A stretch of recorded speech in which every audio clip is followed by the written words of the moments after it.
ONIC Indonesia against Philippines. Which one will be the better ONIC? Welcome to the Land of Dawn. Based on yesterday's performances, both ONICs showed very clear patterns when it comes to their jungling. And it also shows here that even though we know these two junglers to be assassin specialists, I like how King Kong just said, you know what, I'm going to hunker down, put on my big boy pants and say, we need a utility jungler, give me the Baksha. And you know what? This is a good time to see Super Prince as well as Kara really show their stuff, because even the panel said this is going to be a battle of mechanics. And so far, I kind of feel like for all the fans, this is what they wanted. We see here Kyrie crossing over, does not get much. It's anything. ONIC locking down that little wanderer. Great early prio for the Filipino squad here, given that they did end up with a lot of hard CC coming from that Cho. And even you see Kirk crossing over early. Yeah, honestly, with this mid duo having the Cho as well as Lina, I myself am expecting a lot of tempo coming in from ONIC Philippines. If they don't do anything for the first 2 minutes, I kind of feel like for the first turtle, they could really take something here. It looks like Super Prince is not going to go over to Lupi, making sure that not going to make a lot of mistakes here. King Kong bumping right in at the Keyboy here, and they dogpile on the Starboy, the MVP from 2023. It's taken out first blood for the Super Fam. Yep, first blood goes over to Super Prince, and again, this is the tempo that ONIC Philippines really want. Making sure that ONIC ID, they don't have this tempo, especially looking at how they played yesterday. They kind of want to play slow, which is something that ONIC Philippines really don't want to allow them to do. And you can see here, they're rolling out, rotating towards the turtle, spawning about 5 seconds while Kyrie taking his time with this small camp. He'll make it in time, no worries. Yeah, but the question is, what is he aiming for? Because is he going to let go of the turtle? Because right now, King Kong has secured it. Looks like Kyrie doesn't have an opportunity to really do anything. It looks like Lupi is done. He's down. Keyboy spent his flicker just to be able to get out. Once bitten, twice shy. ONIC lose doubles on that. The major objective, and a kill on their XP laner. As of right now, ONIC Philippines with that turtle take having 1,000 gold advantage. ONIC ID, not an amazing start. They scale relatively well with this Moskov, but hey, you know what? Kelra on this Claude, I kind of feel like late game, it's going to be a monster team. These Porcupines play quick. Just about 2.5 minutes in, do we get the time to check the emblems? LaFell, I'm loving the war cry on Kirk here. It's definitely a sign for him to say, you know what? We're overloaded on CC. We're very chunky as a lineup as a whole. How about I invest my major emblem talent in the damage? Which is very interesting because Sans does not have the war cry. Usually when we see a Valentina going up against an Edith, you would opt for that too, just to make sure that you have a lot of damage. So the question is, what is Sans aiming for? Does he still want the Edith or does he want that Wave of Dragon? Either ways, this is going to be Sans' choice. And we might be even a little bit critical considering what Super Prince did yesterday. It's interesting how a lot of our discussions are taken away from where we usually see the discussions go when you're talking about ONIC Ph. We haven't talked about Kelra. We haven't really put much of a focus on the gold standard. Here he is going toe-to-toe against Severo. Isn't this a familiar sight? Is this not the same grand finals match we saw in an SPS earlier this year? Yep, all the way from Johor Bahru. Severo at that point made his name, but again, going up against Kelra, it really gave a reality check. And as of right now, it looks like for both gold laners, they're just having a gold lane experience, just farming it up, not really getting involved with anything. I don't know. Turn number 2, maybe they'll start joining. Coming up, same spot, upper quarter. Kelra here, just covering the exit point for Severo. The SOD could come out anytime. Kyrie securing his purple buff here. Doesn't want to be 2 seconds too late to the turtle like he was in the first. Well, at least this time, Lupi is unleashing the turtle over. But now it looks like 4 members of ONIC Philippines is ready to start a fight. No flicker is going to be used by Kirk. Lupi covering up. Keyboy gets one.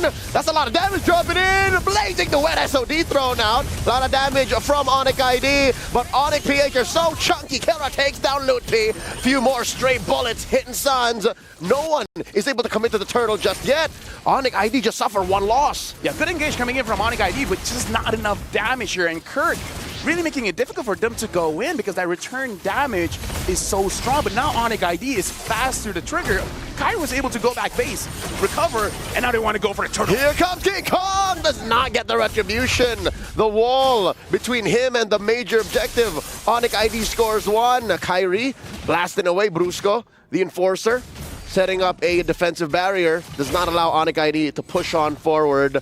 The Porcupine from Indonesia able to score. And we can definitely see Kyrie is trying to balance out aggression as well as being careful, because having Brusco on this show, you don't want to underestimate him, because the moment you want to overcommit, you might get kicked. So this is good coming in from Kyrie. Try to see how much damage you're able to deal without getting caught. Put that on a t-shirt. Overcommit, get kicked. And ONIC ID know that they could do the same. But it takes a two-step process, LaFell. Sans needs to be able to see Brusco first. Sans needs to be able to see Kirk first. At that point, who do you prioritize? I don't know, man, because at this point, I'm even thinking, what is ONIC ID waiting for? Are they waiting for Severo? Are they waiting for Sans? Are they waiting for an amazing engage by Keyboy or Loopy? Because at this time, it looks like they're buying time. The question is, buying for what? That's a big question, because even I'm confused. 6 minutes in, we haven't seen Sans pick up a big ticket ult. Like, what is the Gila one doing? Arrow hits Lutpi here. ONIC Ph playing footsies, engages, but only for a second. Does get the ult on Super Prince of Selena's transformation. Kyrie hitting Keller here for just a bit, pushes a wave up. And this is why we see the Fanny hasn't been picked up too much. The energy is I would say it's such a big nerf, sure. Increasing damage so you can kill people easier, but that energy, the elusiveness is really what made Fanny who she is. Arrow not going to be hitting onto Loopy or Sans. Looks like the turtle is coming up 20 seconds later, and now ONIC Philippines engages. And they find Sans, forcing him to hit the Primal Wrath, but defensively, Lutpi using the Vitalize, putting a wall between him and his mid laner. Does AOG back. Double defensive ult spent by ONIC ID all this while. Top lane was getting worked on. Kyrie takes down that turret with the help of Keyboy. We were talking about how both teams are mechanically gifted. Maybe they go for a lot of team fights, but look here, Leo, 7 minutes in and only 3-0. So both teams are really trying to play this macro game. And now to find a turtle here, Kyrie, can he do something? Keyboy coming for the back. Finds that angle, gets with the Tsunami Slam, takes down Super Prince, serves it up to Lutpi, and that's a 4v3 here in the mid. Kyrie gets caught out. Cables on through, does not allow himself to get taken down. Blazing the wet by Kelra. Finds Sans in the back line. Lutpi as well. 3 go down for ONIC Philippines and trade-in for Prince and the Turtle. Everything looks good for ONIC Indonesia, but then the moment Kelra came in, it was done. The team fight is over. But at least right now, ONIC ID, they traded up, making sure that Severo at least gets something for the team. But still, 2,000 goal lead here coming in from ONIC Philippines. We're going to be looking at a replay. It was a good engage coming in from Keyboy. And as we see, it's just not enough consistent damage coming in from ONIC ID because Sans was so far away, he could not deal the damage. The moment he came in, Kelra comes in, and it just does a lot of damage. I'll tell you, Lavelle, I did not see Kelra come in. I knew he was in the bottom lane. I didn't know he was going to make it in time, and it was just picture perfect. If he came in a second too late, ONIC ID would have gotten out of there, and there would have been no punish for ONIC. We would have seen a very different ending for the economy, but right now, the Super Fam are up, and the map looks like it belongs to them, and this is very tough for a Fanny. Even if you do have macro control, that means you're not lethal. That means you're not proactive. And you know what? Lore accurate. Claude is a thief. And that's what you do. You make sure you come in. No one sees you go in. No one sees you go out. Everything is clean. But yeah, I agree with you. Right now, there's a lot of lockdown. So even Kyrie trying to split push is going to be very, very difficult. Even just going up against Kirk, you don't even have enough damage to kill him. And if he catches you, you're dead. You're donezo.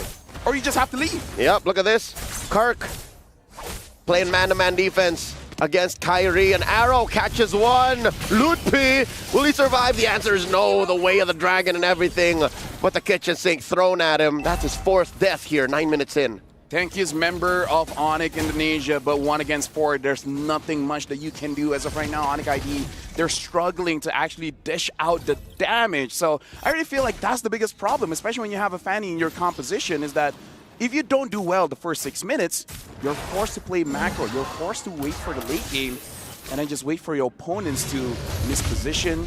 Let the Fanny get a crucial target, either Super Prince or Kelra, and then hope Severo gets everything else. And you mentioned the energy conundrum. The fact that you have to deal with so many things on the map wave-wise, and then you're also thinking, how can I punish, how can I fight?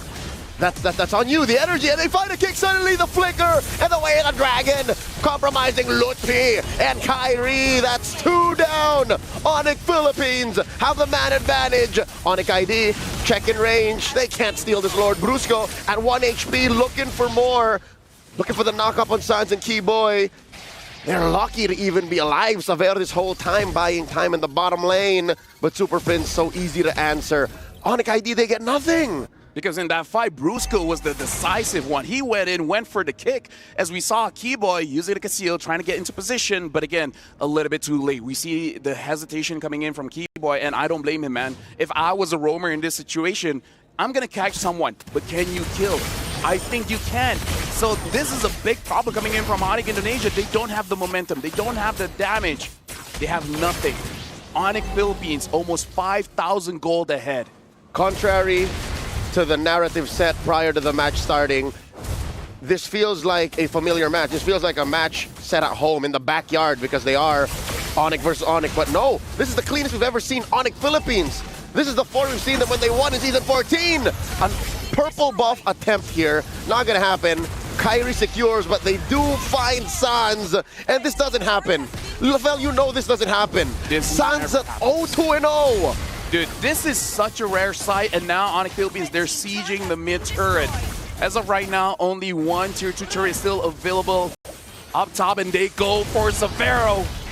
Tsunami Slam, serving up one. Kelra survives. How did he do that?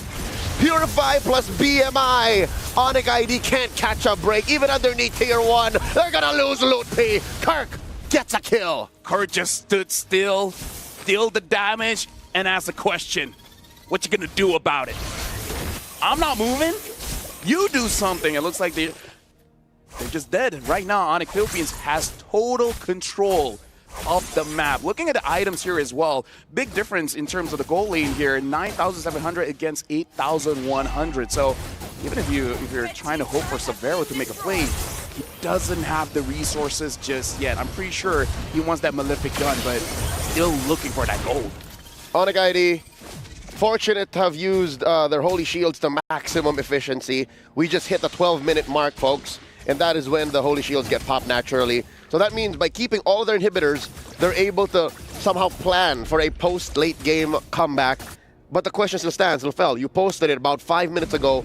What are they waiting for? Because if we're looking at the itemization here, looking at the Valentina, oh, hold on, looks like they want to engage onto ONIC ID.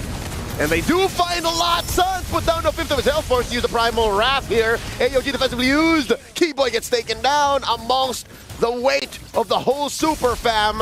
A free pickoff. And now ONIC ID are forced to defend. Oh, look at this. The Blazing Duet used to engage, forcing Sans back. Lutfi looking for a taunt. The Unbreakable not going to find the gold standard. King Kong putting up a wall between him and the push. Finally, down goes the inhibitor. Not enough damage coming from Savero. ONIC Ph back off happy with the siege. ONIC Ph has just been punishing the front lines.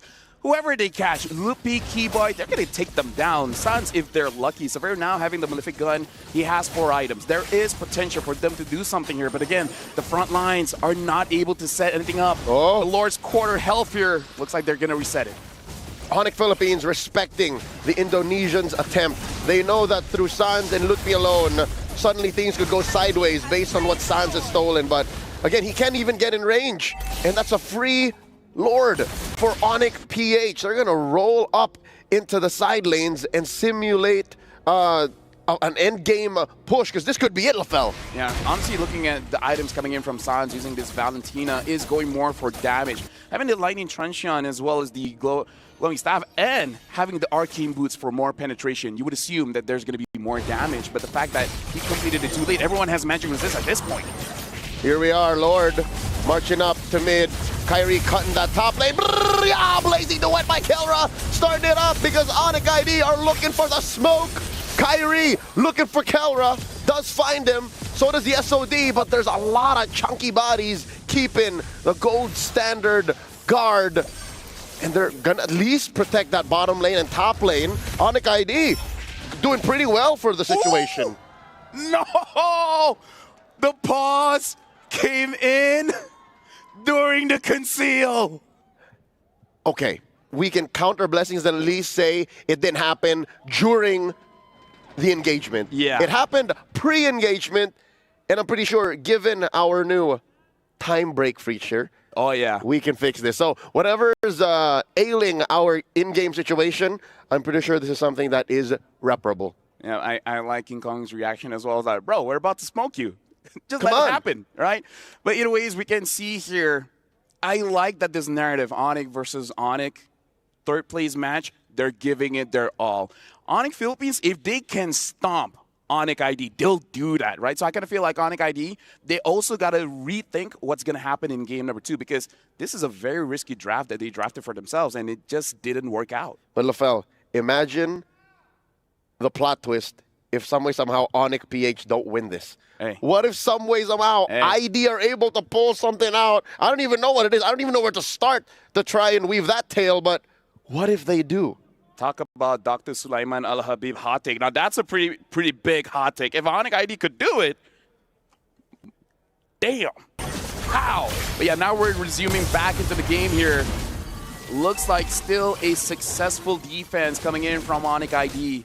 The waves are still far away, so ONIC Philippines, they have to reset. But still, 8,000 goal lead, that's a big hurdle for ONIC ID. It does come at the cost of a third of the chunk of the top lane inhibitor, so I guess ONIC PH got something there, you know, an investment into that top lane push, especially given Lord will be spawning in the lower quarter in a minute and a half. I just checked the items and the gold gain. Here we go, one more look. You see what I'm seeing, LaFell?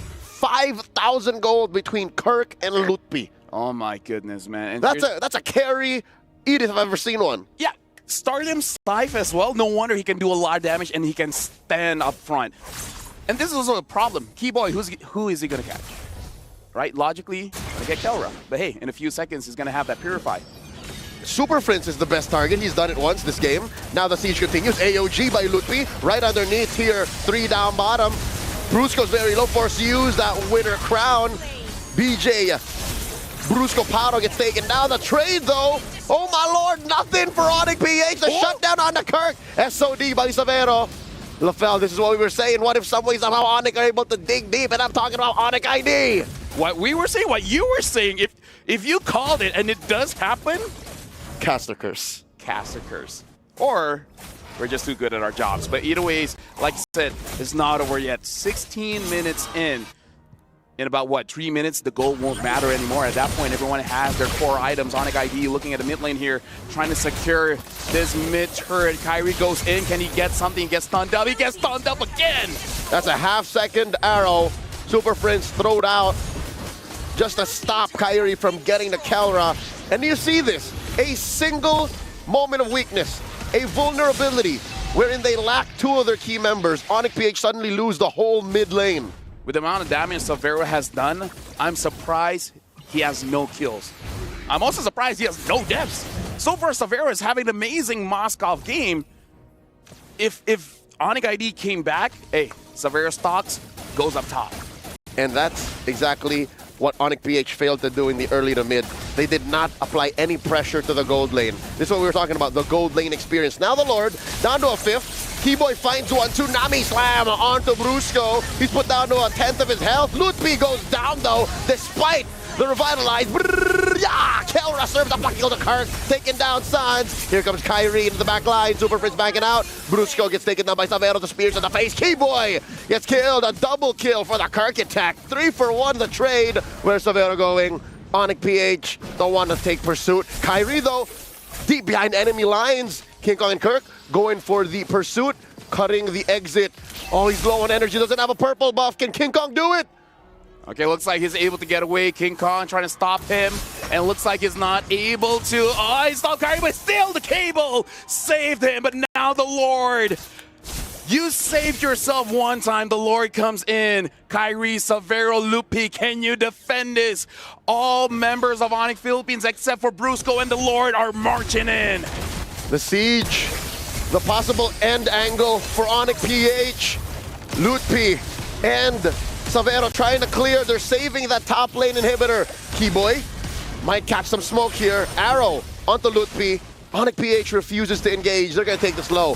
They're going to go the defensive, the disciplined route. Kyrie, oh no, unable to quell ONIC PH. A successful grant the purple for King Kong. Let me just say, Leo, 4 to 5 months ago, this fanning would have been a big problem, but now looks like they're going in. King Kong got caught. Oh no! The Spear of Misery puts him down to 0 health as Savero scores a kill. Could it be a trade for Lutfi? AOG canceled out. Kirk in the middle of 5 members of ONIC ID. Sans gets another. 2 for none once more. ONIC ID pull it out from their heart of hearts. What did you saw, Leo, that you predicted this? I thought the game would have been over 5 to 6 minutes ago. I saw the clouds part, and I saw the Sky Kings. ONIC ID not gonna lay down and take this. Not so fast. Oh, beautiful placement. Savero has a killer instinct unlike any. And at this point, Kibo says, I don't care who. Front line, back line, mid line, anyone. I'm going to catch someone because at this point, Sans and Savero has that damage. Looks like Blazing Duet use it. Got kicked! And they do get a kick. Sans falls. Kelra already used the Blazing Duet. Arrow on the one. Lut be able to save Savero, block that projectile. Kyrie also protecting Keyboy now. The KK connection from Indonesia, keeping them at bay. And that Super Prince dashing through. Keyboy is gonna go down here. No way the Starboy survives. Kelra gets another 2 down for ONIC ID. Oh no, Kyrie is stunned but still saved by his steel cables. I gotta tell you, someone give this Fanny some caffeine because he has no energy, man. Every time he dives in, there's nothing left. The tank is empty. That has been, can't even ult. That has been the risk of playing a Fanny. Again, you do get a mechanically unique and honestly broken hero if you're talking about map mobility, but if you can't make peace with the fact that your energy dictates what you're allowed to do, this is what happens. SOD with a dream, not gonna happen. Another Lord for ONIC. 0 for ONIC ID, by the way. I might be confusing, folks, but yeah, you get the picture. Honestly, Fanny just proves you still need cardio. You need that standard. Now, Rusco is able to kick. Looks like Luffy still survives for now. And it looks like ONIC ID are in still good position. But again, they did this before. They got to do it again. The Lord is marching up mid. But at least the waves aren't sync. They only got to worry about 2 waves. Oh, arrow thrown out. Savero catches it. Daksha Unite here. Coming through. Kirk with the Primal Wrath able to take down Savero. His first death in this whole 21-minute game. Triple kill for Kirk. Give him the Savage. There it is. The Kirk attack takes down all of the Sky Kings. Game 1 goes to the Super Fam. We open up the 3rd place match with a Savage from the EXP. The last time I saw that happen was Renzio out of Smart Omega, the former Kings of Sea, and now the Super Fam are doing it. The last I saw that was back in MPLMY. Toda Formes on a EXP Martis. EXP getting the Savage?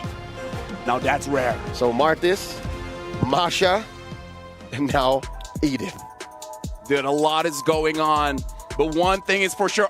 Thank you very much. We get to see the clip. That's a highlight. That's a highlight coming in from Kelra. Looking at his matchup, it really is about ONIC Philippines starting things strong and then ending strong. And now we're going to be throwing it over back to the panel to see what do you guys think about this game. A day after ending up with a Phoveus pick that could barely do anything against SRGOG in game number 5, Kirk comes back with his signature Edith and gets a Savage. I will echo what Destroyer said behind the scenes. What is this game? I don't know anymore. That's true. That's what happened behind the scenes. Actually, it was super interesting to see how ONIC Indonesia are trying to defend. They got chances, but you know, after the Savage, that's all. I think I'm surprised, maybe some other people were too, that it went to this point in the game. Oh, but yeah. hey, it brings it to another Savage for MSC. And who would have thought, yeah, like it would have been an XP laner. But I guess this is what you get when you have an Edith rolling with the Warcry. Now, as we see ONIC celebrate, well, okay, I just gotta say, that went as much as we expected. When you pick up the Fanny 3rd pick, you already see a Boxer on the other side. There's a Selena. ONIC PH even got to pick up Cho. So the difficulties of ONIC Indonesia here, they were expected. But they were able to hold on. Or was it more of an error from ONIC PH? Were they too eager to end it? Or did ONIC just have the right heroes to actually punish ONIC Philippines in the defense? ONIC Philippines got the right heroes, and I would like to say you can't rely on Funny anymore. Sorry guys, you can't blind pick it. It should be... You can potentially show it, but it depends. You need to adapt for the draft. I think especially when the Baksha comes up first pick, probably don't want to go with the Fanny. Yeah. You know, like go with the... If you want to pick an assassin, go any other assassin. And I know a lot of people are like, oh, it's Kyrie's Fanny. But you saw, like, he just got pretty much shut down the whole game. He didn't really have much space to work with. And that just happens to be the case. And any team knows that they're going to put pressure on his buff. And that's... So if you think about it, the fact that they were able to defend, though, a couple times and then turn it around, I think is great. But it was also just because, again, you have a Mozgov. You have a lineup that actually allows you to defend in your base pretty well, clearing things out. But, you know, the inevitable is going to happen, and that's what we saw here. Yeah. Now we're going to be showing you, once again, another Savage for MSC from the EXP laner, the Edith. Having a hard time tracking where Kirk is. Oh, there he is in the middle of it all. He was almost gonna go down, but because he had full stacks Primal Wrath, it looks like that he was just able to sheer lifesteal himself back to good health and then be able to pull off the Savage that he did. So I'm gonna ask you, Destroyer, is that enough that now in that game number 1 we got a Savage, it went 20 minutes? Are you happy that we're getting a show, or is it not the show that you're looking for just yet? Chat, you know, they made a good advice. I asked for Johnson and Beatrix. They decided to fix me. Johnson plus Odetta. No? Please, guys. Okay. So for you, the show really isn't what happens in game. It's like, what crazy picks can you end up with? No, I want to see the combination. I want to see the combination, not like the word stuff. I want to see the combination that works, and this is one of the, you know, the classic ones when you go to the soul rating and you say, oh, I know this, I know this. And yeah, so something like that. And I also wanted to mention, by the way, the good point that Naito said, the Kyrie can't even make Funny real. So even Kyrie can't make the Funny work. So that's not only the statistics, the best junglers of the world can't make it real. Yeah, I think at this point, we're not going to be seeing Fanny for the rest of the series, maybe even for the rest of MSC, as we do still have our grand finals later. That was only game number 1 in this best of 5 series for the battle for a third. When we come back, can ONIC Ph continue to push it and go for a 2-0 start, or can ONIC ID take one back so that we have a potential 5-game series ahead of us? Once again, my name is Redmar. We'll be back after this break.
When the world of business is constantly changing, you need to stay ahead.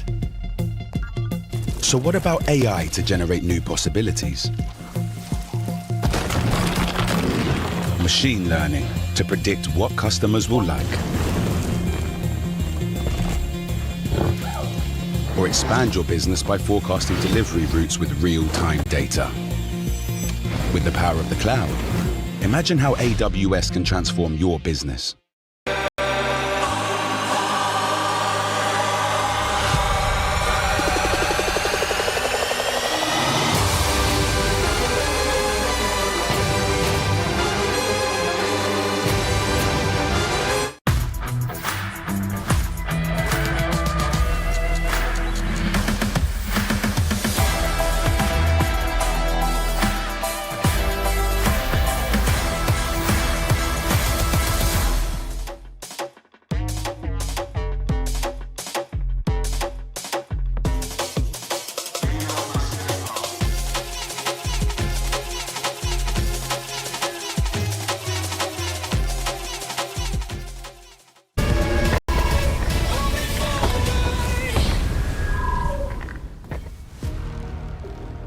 We asked these two teams to give us a show, and game number 1 ended with the EXP laner Kirk from ONIC Philippines on an Edith getting a Savage. What can we expect? I honestly don't know anymore. Hey, you know what? That's something that all XP laners now can look forward to, because for all the XP laners out there, I think MSC has been one of the showcases of just how good XP lane can be, how it's transformed from maybe one of the more calmer lanes or, very kind of stuck in one position. Yeah, now you have a capability to pull off a Savage. Hey, if you want to feel like a Savage in game, go ahead and get the MSC 2025 pass. It's still available only until August 7th. A lot of exclusive items available for you, like the Nathan Archon of Knowledge skin, and the pass is 20% off from 899 diamonds to 719 diamonds during the duration of MSC. You also have the tournament avatar border, the battle emo, the returning skin Atlas Rune Sentinel, the Jaw and Space Explorer MSC skins, and so many more rewards. So hop on in game and get your goodies there. Now, I think based on what we saw from game number 1, with the fact that ONIC Indonesia is willing to play Fanny into what looks like a difficult lineup, I think we've just increased our chances of our wishes coming true, of some crazier picks coming out. We floated the idea of Gushin. We floated the idea of Johnson Odette. Chat is looking for what was it? Nana and Hanabi? Nana. Yeah. Like, come on, let's get crazy. I don't think we will, but a guy can hope. Just at least one pick, one crazy pick. Yeah, one crazy pick. Just for us. Yeah, just for us, just for one game. Like, we already see Kelra roll out onto the stage. By the way, we have to work on his form. He could have injured himself. Someone's got to teach Kelra how to do a proper roll. I wonder if he just got, like, a dare to do that. Like, yeah. Dare you to roll out on stage, man. Maybe we potentially got to see, like, what's it called? The inner thoughts? The internal thoughts? Yeah, the internal thoughts just win. Like, he just realized, I'm gonna do this. Oh, intrusive thoughts. Yeah, intrusive thoughts. Like, thoughts. Don't do it. Yeah. Yes. Yes, I gotta do it. That might be a good potential line of thinking for these two teams in the draft. Don't do it. Yes, and ONIC Ph, despite them handling the Fanny so well in game number 1, still decide to ban it out and respect it. Okay. Well, they'll ban that out. They'll respect it. You still ONIC. See, I'm getting mixed up now. ONIC Ph was on the blue previously, right?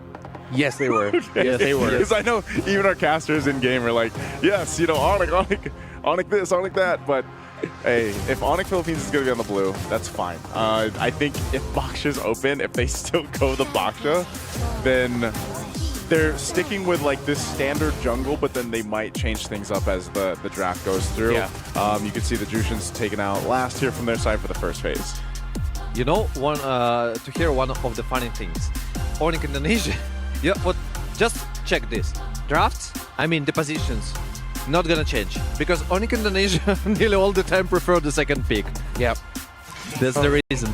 And the last ban is Gatot-Kacha. Taking away a Gatot means you're looking at the Cho, Kalea, Batangs, Bakshas to be the main things to fight for later on. As with that last ban from ONIC ID means ONIC PH gets free reign on the Yi Sun Shin. So maybe in terms of crazy picks, it might come now from the side of ONIC ID, because when you have an assassin in your jungle, it's tough to go kind of crazy with the selections. maybe we'll see Keller get back on a Ruby Gold lane that we've seen Yeah. him pop up before. That's what I was going to say. Usually when you see the YSS pop up, that's sort of where you have to put the option. Yep. Is it going to be a shakeup in the gold lane? So far throughout MSC, we've seen the Ruby and the CC, but since the CC's taken over, there's the Ruby, as we were just talking about it. So that comes through. And next up is the Arlott. Now, the guy sitting next to me, Mr. Destroyer, doesn't feel too happy about the Arlott. I can see it in your face already. Yeah, Mr. Destroyer is a certified Arlott hater for Except MSC. except for Sanford. Oh, Yes, okay, yes. okay. That's the guy who can pick it, and I'm okay with it. Yeah, you got no problems. Wait, okay, real quick though, what do you feel about this Lancelot getting picked up by ONIC? Yes, it's an assassin, and it's one of the best assassins of this meta, but you already see a Ruby and Arlott on the other side. I feel like this Lancelot might actually have a hard time.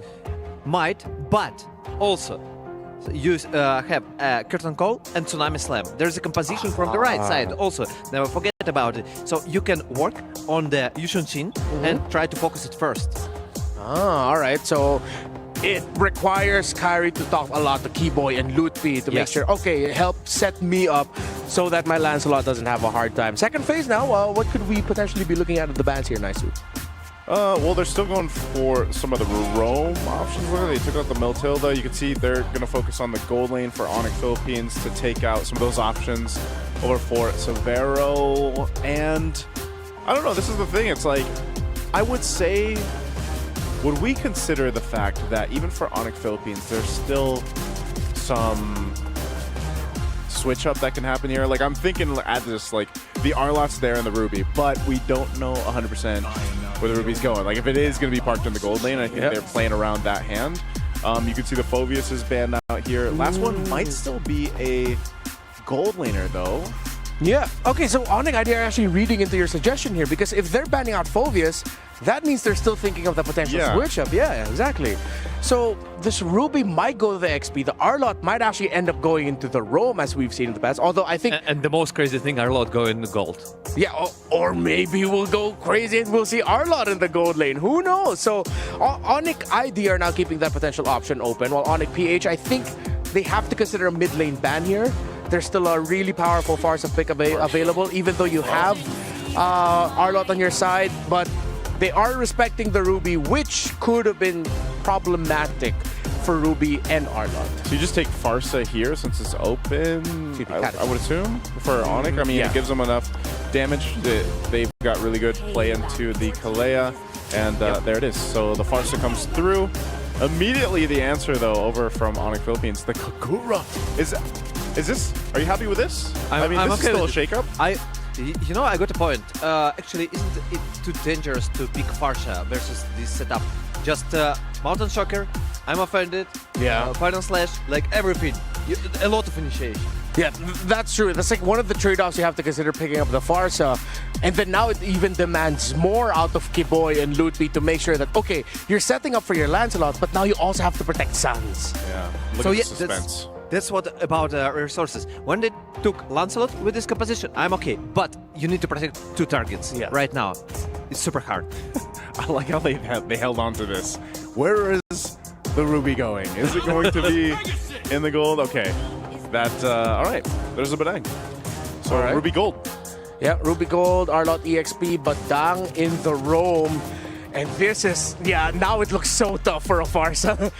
This is like one of the toughest Farsa games we'll see all MSC long. ONIC, they need something stable. They go for a Claude under a lineup that has so many crowd control that can stop his initiation. Are we in agreement here? I feel like we're all in the same boat. Yeah. Yeah. ONIC Philippines should be. Yep, I'm in YSS's boat. Yeah, I'm in that boat. Yeah, you're in this turtle ship. I'm in a turtle ship. I think that's 2 drafts in a row now where on paper it looks like it's just so tough for ONIC ID to make it work. While ONIC PH, a little bit unique, but at the same time, the idea is clear and there's a lot of capability for them to shine on their own roles. You don't have to rely too much on playing together as a team. Leo, Lafel, what do you guys think about the 2 drafts? I think we're going to see a lot of fighting here. Heck, 3 fighters on 1 composition. I want to see ONIC Philippines pushing it through, but hey, ONIC Indonesia with a standard draft here. Maybe they could do something by pushing it all the way to the late game. Welcome, folks, to the second game of this third place matchup. It's me, LaFell, and Leo calling this one. Nothing is impossible given that in the first game of the series, an XP laner, nay, an Edith, with no Sky Piercer, mind you, scored a Savage. So who's to say what and what can happen here in ONIC versus ONIC? Something that I can say, though, this time is much different for this Kalia because, heck, now she has backup with a lot of damage and a lot of range. I kind of feel like that's the important part. I agree with the panel that it is a very difficult draft for this Farsa. But if you win by too much, it won't matter. So that's kind of the goal here coming in from ONIC Indonesia. Try to win enough so that even if something happens, they can't outplay you. There's a lot of easy and quick damage coming through. But can that force themselves through the CC? Again, the sheer amount of crowd control that ONIC Ph have on demand. Look at that XP lane matchup again, the Arlott against the CC. Which I believe that Arlotts, the majority of Arlotts, save for Sanfords, have just ran into weird situations, especially the ones in Rome. But here, against CC, I think it's a valid pick. And here's the thing, man. Looking at ONIC ID, almost every single person here has some form of dash to get out of a very sticky situation. So it does feel like ONIC ID, they're trusting on their own instincts as well as mechanics to make sure that they can outplay ONIC Philippines. So this is definitely one of those games where the reaction time is going to be highlighted by both teams. Oh, Brusco here walking into that long side lane brush towards the corner. Kirk, vengeance on the one, Keyboy. Jumps in, final slash from Kirk, not gonna keep him alive long enough as he gets drawn first blood on by Lutpi. ONIC ID already on the board, the vengeance popped in, keeping himself alive as Keyboy starts up the turtle. Good instinct by Kyrie, making sure it doesn't go in, and now Tether S right used. Very low HP, ONIC PH, the duo, the trio gets pushed back. ONIC ID claim the turtle. And now they're attempting Grand Theft Purple. Final slash once more. Can they stop it? The Tsunami Slam takes down Kirk. And where'd the purple go? It's on Kyrie. And now, honestly, even though, yes, Keyboy got taken down, this is what ONIC ID is trying to establish. Some kind of map control earlier on, especially giving over the goal to either Sans or Kyrie. Kyrie, even though he only got 2 assists, it's better than nothing, right? Of course, you want to kill here, but either way, I feel like this is very good by ONIC Indonesia. As long as they can get more kills, and then preferably before the Lord spawns, get some turrets, at least 2, and I think you're in a very good position where you can just out-damage ONIC Philippines. And that's what you're looking for if you want to really invest in this sound macro direction that you're going for. Again, very low kill count, very good movements to isolate certain parts of ONIC PH's attempts at, chain CCs. And so far, I think this is going to benefit plenty for Savero. We know that Savero, if he takes care of himself and he invests in himself, in his kit, that he has this clutch gene late game that maybe will allow him to claw ONIC ID back. But what if they're comfortable? What if they're in a good position all game long?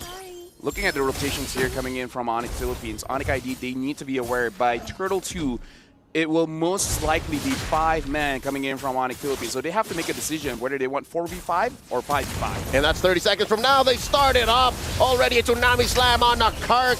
Won't let him live, but LaFell, isn't that overkill? They threw all them's ults on him. Hey, maybe. ONIC ID is secretly just Destroyer. They really don't like that Arlott. He was in their ear. Yep. And it makes sense because part of the joke, you want to get that final slash out of the equation. That can change the entirety of your approach. Imagine being within retribution range, get hit by that sweeping ult, push to the side, and then suddenly, poof, King Kong steals it. Speaking of King Kong, Mount Shocker revealing everyone from ONIC ID where their whereabouts are. The I'm Offended forcing the response, the Feather Strike, and the Vengeance. The Fist Break trying to stop him from getting in the way. King Kong scores it, taking down Lutpi as well, while Kyrie finds Sprint. Tsunami Slam onto 1. Kirk flickers back. The break once more, trying to stop the forward momentum of ONIC ID, will result in a 2-for-1 trade. Make that a 3, because ONIC PH got the turtle. Right now, I feel we can finally hear some noise coming in from Kyrie fans, because how long have they waited for him to use this kind of pick, using the Lancelot, dashing in and out, getting all those kills? and now he's looking amazing. Too long, LaFell, too long. He is so comfortable. You can see it in his movement. This is that same hero that he's used years back to run away from an inevitable death that we all could have sworn he was going to die from. But Kyrie looked at death and said, nah, not today. About 2,000 gold ahead, ONIC IDR, and the map seemed to be on their side. Again, this is just going to benefit Savero all the while. He's not sweating at all. Yep, Kyrie making Lancelot look like Lance too much. And again, they're going for one lane. They found Kelra. They want to go for it. Tsunami Slam onto the Ruby. Again, there's only so much you can do as a fighter. You flicker back, you were still going to die regardless. You were right smack dab in the middle of the circumference of that feathered airstrike. And there's so much pressure up top. Mountain Shocker used up the stun portion of that ult. Going to push back ONIC ID. And this is how you make sure that your far side is safe by everyone that can disable you, which is using the ultimate crowd control. Death! Just kill them first! So this is a good initiation coming in from ONIC ID. And so far, Kirk not having a good time going up against Loopy. And Kyrie's here, looks like he's not going to go for any kind of engage, probably saving all those skills for his turtle. Sadly, the one way that the Arlott could have been good into the CC is if you're away from the lane, if you're fighting somewhere else, if you're using your kit in a different way. A Tsunami Slam, serving it up, putting it at the tip of the feathered airstrike. Sans wailing away, hits him with 2 salvos, but Kelra survives with a flicker, but he's out of the conversation for this turtle take. Yeah, but again, no Tsunami Slam coming in from Keyboy, so they got to make sure whoever engages next is going to be good. Fist break and a crack on the Lutfi, forcing the vengeance, putting 4 members down of ONIC PH very low, and 3 bite the dust. Savero gets a double. ONIC ID are running through the super family. I gotta say, man, Barca and Kali are best friends because they make the impossible possible. Have 5 counters on your side. I don't care. This Kalia is gonna give so much kill or opportunity for the Farsa to actually be doing much. Right now, we're looking into the replay here where Loopy was the one that got engaged, but that Vengeance made it so that not only did he survive, but actually got a lot of reflect damage onto ONIC Philippines. And this iteration of Lancelot deals so much damage so that that kind of outplay is possible. Back to real life here. Sans just pulled the feathered airstrike to try and help Savero clear this wave and possibly take down this turret a notch or two. And I just noticed something. LaFell, this humble skin on Savero's Claude, its blazing duet is deceptively subtle. Yeah. It has a very low visual identity. You barely know that it's going on up until you see your life just at half. Yeah, but speaking of which, looks like another engage going in, but looks like Keyboy caught no one. Oh, an engage! Here comes Brusco punching his way through his problems, through ONIC PH's problems, and now Kirk right in the middle, smack dab of 4 members of ONIC ID gets punished. Mount Shocker plus a stun, not gonna stop Lutpi's forward momentum, popping that vengeance, keeping ONIC ID's momentum up. ONIC PH has a tough time asking ONIC ID to slow down, to stop moving. They have a lot of crowd control, but again, all of it is being avoided by ONIC Indonesia because we're seeing them moving in and out of the team fight quite freely. And I would say this is more on ONIC ID having that instinct of dodging all those kills where we see Kyrie just stopping in his own tracks, anticipating some kind of engage either coming in from Kurt or Brusco. Yep, fundamentally speaking, ONIC ID have all of the initiation. ONIC ID have all the ways to start fights. ONIC PH, what they're really good at is anticipating and reacting. I'm offended, check. Fist crack, fist break, check. Mountain Shocker, check. Final slash, check. So that alone is what describes this dichotomy between the ONIC ID and ONIC PH lineups. One is waiting, the other just saying, let's keep going, let's keep on, let's fight, let's fight, let's fight. Lord here, down to a 3rd, a 5th, an 8th, a 10th, and it's over. A clean take for the Sky Kings. Looks like a better engage coming in. Tsunami Slam onto Kirk. It looks like Kirk is going to get taken down. And now Brusco tries to make a play. It looks like Savero is still able to escape. Super Prince trying to get a kill onto him. But double kill for Keyboy. And now Loopy all alone in the front, trying to make some more plays. Kelra tries to get away. A good I'm offended. Pulling in Loopy, but it still survives. So far, so good, so great for ONIC ID. Taking 2 kills, suffering none. Plus the Lord along the way, marching down bot. The super fam, they can't catch a break. Again, it's in the nature of these lineups. Who's the beatdown? 99% of the time, it's ONIC ID. A feathered airstrike plus another Tsunami Slam. The final slash catching nobody. Except for Keyboy, he was a little in too deep. Goes down. I like the attempt, but yeah, so far ONIC Philippines was able to outplay that, but now ONIC ID with 8,000 gold lead, they're able to take a lot on the map. The Lord is still marching in. It's just the first Lord, so it's not going to be that devastating.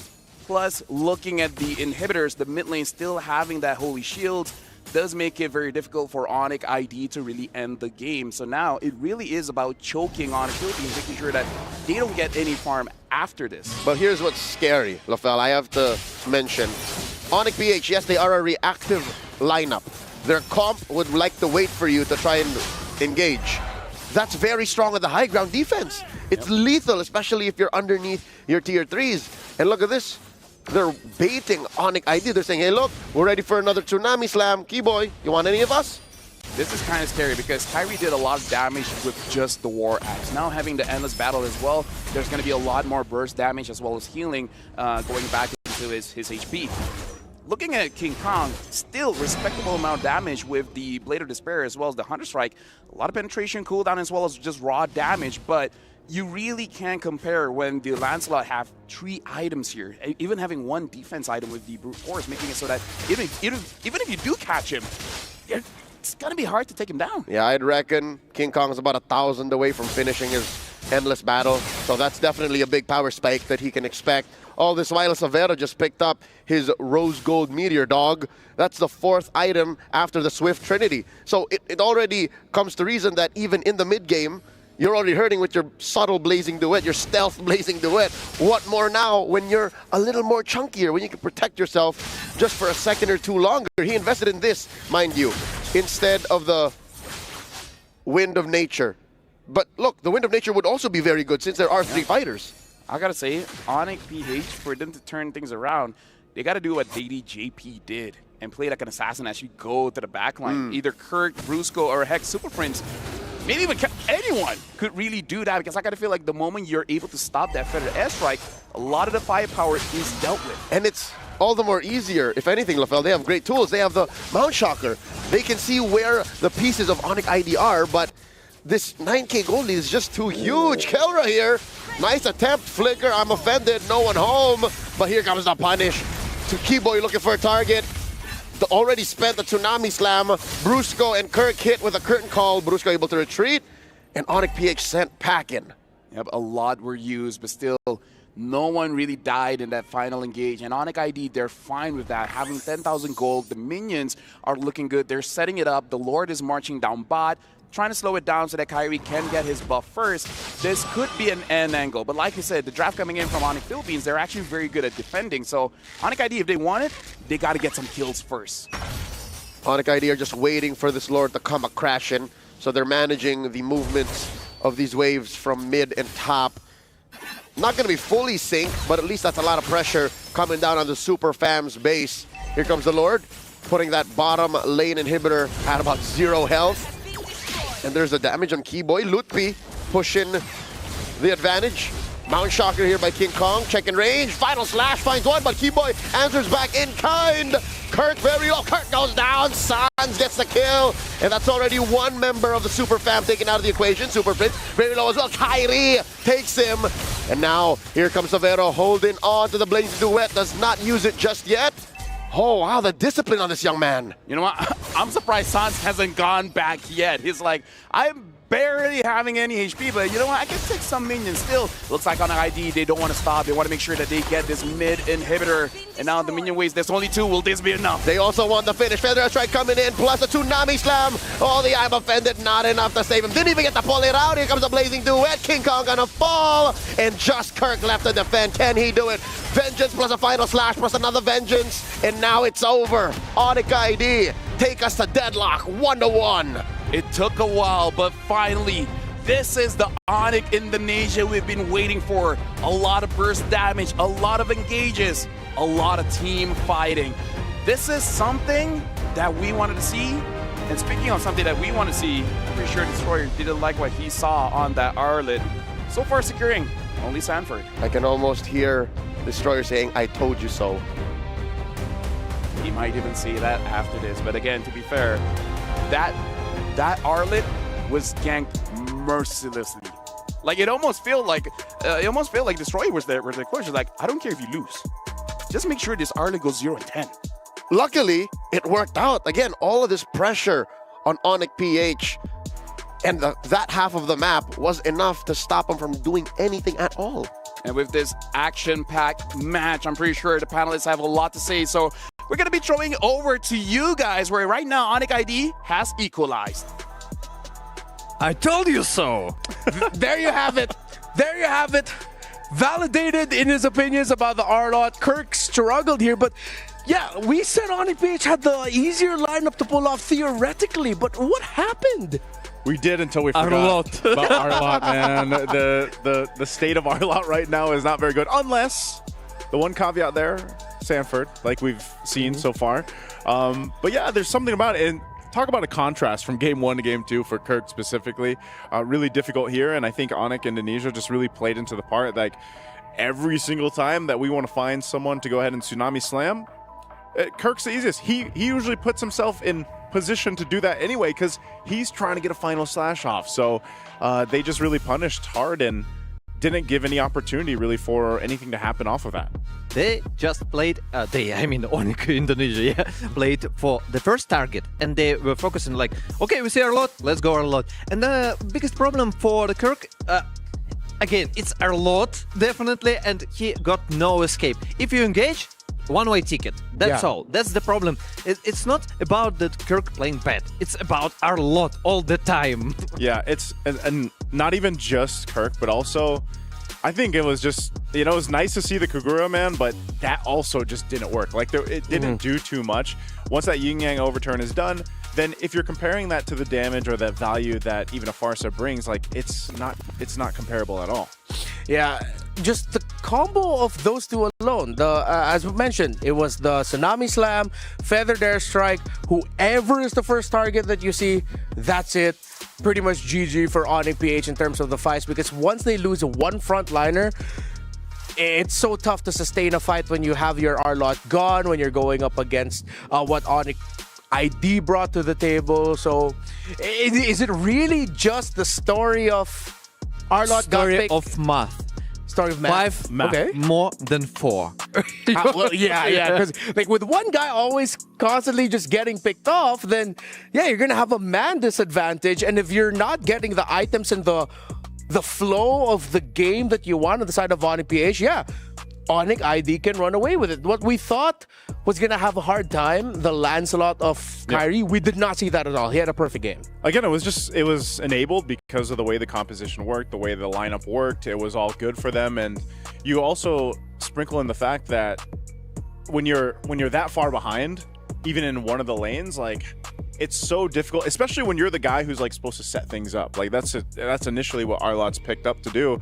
And if you don't get that opportunity to do that, like, you're an automatic dead hero. You know, like, that's just the case of it. Like we saw from the KDA, he was just trying to force things up. But so this gives room for Kyrie to just flow through the game, and that's probably the best position to be in when you're playing these assassin junglers like the Lancelot. And you know, one more thing. When you play with so much AoE composition, you're straightforward. Yeah. You got one plan, and the opponents totally understand it. When you got the setup, when you can like take one person, okay, just remove it, and we got an advantage. And the problem when you got this AoE composition, the second problem, it's not only that your opponent understands what you're gonna do. If you lose one person, so your comp, like, it doesn't work anymore. Yeah, it just gets busted. It's like what we were posing earlier about there's a chance that the lineup of ONIC PH can shine individually outside of team play. It's if, funnily enough, they're complete as a team. If the 5 members are there, then you have an increased chance of, okay, you can get the Ruby doing its own thing, the R-Lot doing its own thing, but you lose one of that element. Now you're forced to play together as 4 against a lineup that just bursted 5, and the Claude wasn't even there yet. Yeah, you needed way too much time. And you could see, I mean, even given the loss here, both teams still really in high spirits, even pointing at each other, laughing at each other, and smiling. So, you know, I know when we got into this match, it was like, well, we hope to see some entertainment, some great picks come out. Well, I think so far for 2 games, we have seen that. Some might Savage, other years. Yeah, you know, we saw the second Savage now of MSC. So I think that's the thing. But that's the main point, is even for these fun drafts, even for these fun picks, if you lose like one of the main components to make it work, and this has been the case throughout MSC, then you're going to lose those team fights, every single time. Yeah, and I think we're also seeing now as to why Claude has been popping more off now, especially here in this knockout stages, because now that becomes your X factor, wherein, let's say, 4v5, you've already, or let's say in a theoretical 5v5, you've used majority of your abilities. But then the Claude hasn't used his Blazing Duet yet. And even without the Blazing Duet, we know how good Claude is. He's just great with a sustained basic attack.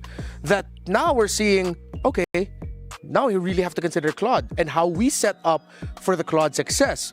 So that might be one of the next heroes now we'll see getting contested by Claude? these two. Claude, yeah. I hope so, especially with Leo on the desk, man. I mean, I know sometimes it's a LaFell with the sound effects, but Yeah.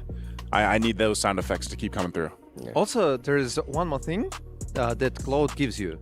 Additional monkey, additional player.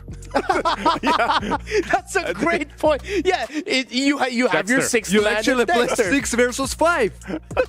Okay, so now that's one of our themes we're looking out for here. Simple math. Wait, so technically in that case, in Destroyer math, Yeah. when they lost the R lot, it's still a 5v5. Right? Wait, no, wait. Why?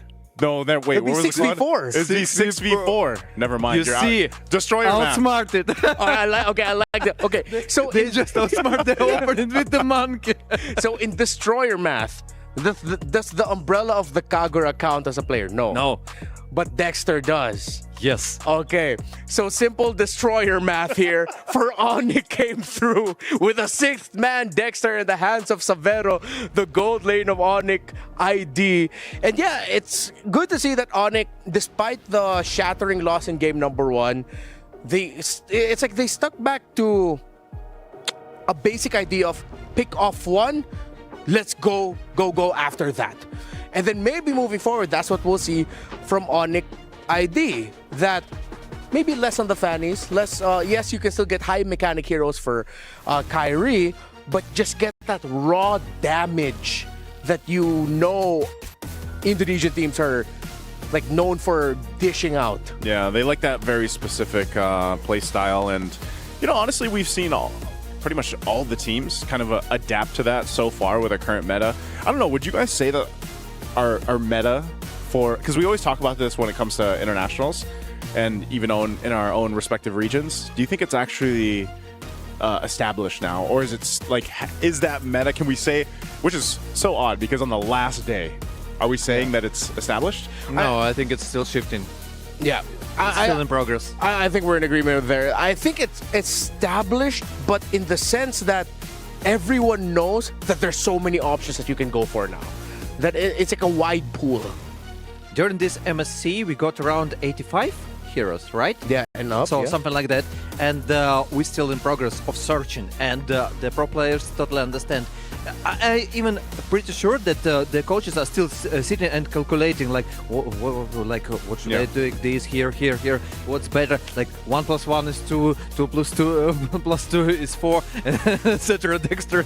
All the math. Destroyer math. Destroyer math, yeah, happening here.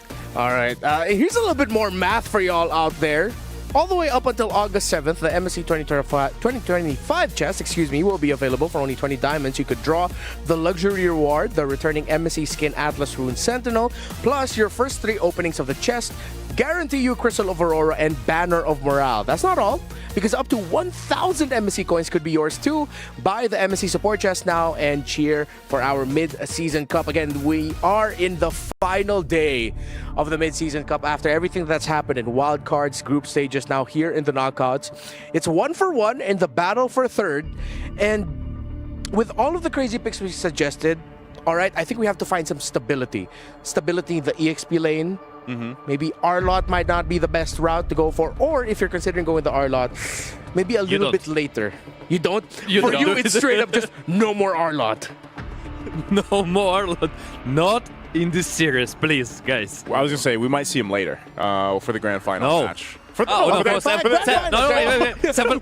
Okay. Right, chill out a bit on the R-Lot. Just reminding the time. Yes, we can. Okay, first pick for ONIC Ph, I think Yeah, the YSS first pick was great, and then Yep. I think a little bit down the line they just sort of lost it. I wouldn't mind if they go for YSS here, and then we can get just readjusted picks for ONIC PH. The last time we saw ONIC versus ONIC PH in a Moonton tournament was actually in the M3 World Championship group stage, where Sans played as the jungler and won 1-0. So that was during the time where the M3 group stages... Wait, no, that was a best of 2, right? Because you could go 1-1 if I remember Was it a correctly. best of 2?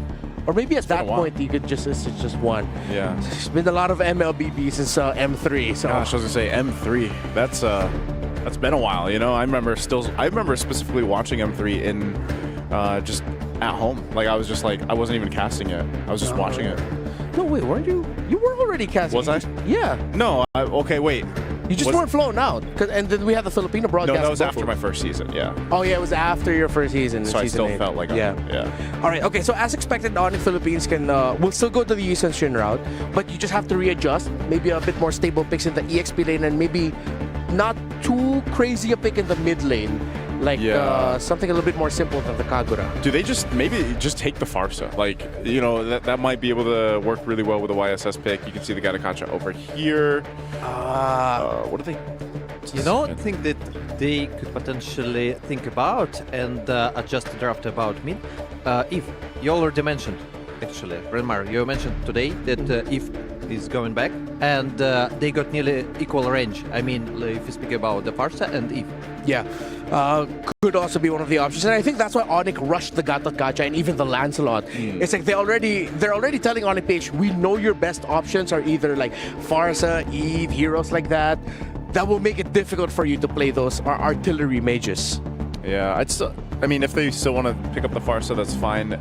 I think Eve is very situational in a lot of cases, though, too. But the fact that you already have this YSS up, the Selena is gone, so they'll go with another pick that has found an interesting place in the current meta. Like, Jushin still works, but there are obviously teams that utilize it better now that you have a Phoveus, too, that can be that, you know, front line. I feel like usually that's the case anyway, unless you have a really hard start to the game. But Phoveus naturally is going to be tanky enough, but then you get the Lapu Lapu on the other side from ONIC Indonesia. And it's signature pick for Kirk, actually. If you speak about Phoveus, he really likes it.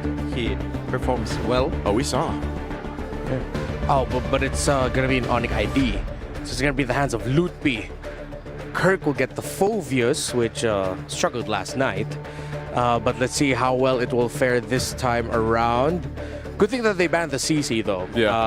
I think that's what they were already seeing. So both teams are in agreement. Now ONIC PH knows that ONIC will shine really well with artillery mages.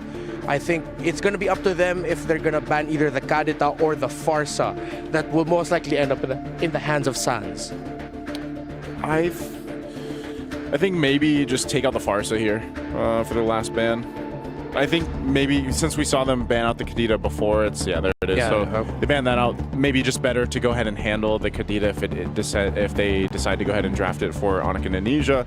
And then over on the other side, you see that Baksha was taken out. So interesting, because the YSS being over there. What could they pick up for a roam then for ONIC Philippines here?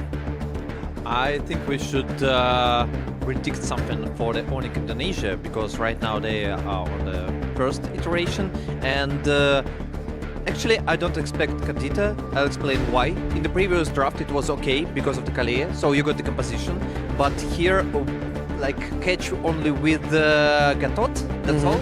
So yeah, and here Kimi. Another hero that you're not a big fan of here, Destroyer. It's okay. I'm not a big fan, but it depends. It depends on the trio. Trio with Lancelot and Gatatkachi. You got good push potential for the mid lane. You can rotate fast, no problems here, but you need time. And here's a question to the ONIC Philippines. You need something super fast, and like for skipping lanes and initiation. So Cho, yeah. Yeah, I feel like Cho's probably going to be the perfect pick here. Answering Nice's question earlier, the roam pick for Brusco. They go for the Harith, but they're not going for the Cho. Why? Oh, no, Destroy. Well, it is in a different lane at least. Yeah, it's in the roam, but This is where I usually play the You know, Onslaught. I wanted to mention that they took Phobius, so there is no chance that ONIC Indonesia gonna take her lot. And I was so happy. And ONIC Philippines, Destroyer. Here we go again. I think this is good, though. I think it works better. Arlot and the Rome, at least in this case, you could go ahead and play into the Harith, and I think that's why those last picks were held on to, because you could either, and this is always the case with Arlot, it's always a 50-50, because you can use it to set things up really well for the Zaman Force, or it could end up just putting yourself in a bad position, but you're also covering it with a Phobius, so you have that there. You can see the last pick is the Granger, though, from ONIC Indonesia. But you see, the thing is, I was making the point that they need, ONIC Philippines need a strong triple mid, and they take our lot. I have faith. I'm having faith, man. All right. You got Destroyer Knights who torn apart in the center of the map. If the Arlot will just be a great combo with the YSS and the Zhu Sin. Let's see, because ONIC have set up for their Kimmy and Granger really well. Leo, Elfa, let's go. There's a lot to say about this one. I love the Kimi Granger, and you know what? We might need Medic for Destroyer because there's going to be a lot of Arlot in this matchup. But welcome back. This is game number 3, this best of 5 between ONIC ID going up against ONIC Philippines, the third place match. We're starting it here, and again, assassin versus assassin between King Kong and Kyrie. You know what, LaFell, I'm worried about our friend from the ECA because he's this close to getting an aneurysm, but I think that is from a lack of faith. He's molding. He's molding, but I see what ONIC Ph are getting to here. This is Brusco now. Did you see how Brusco played on the Badang game number 1? Look at this, he's very low. Could have taken down Keyboy. He's down to 5th of his health. Super Prince threatening the kill on the Sans, the choke on the Keyboy. King Kong coming in with an early rotation too.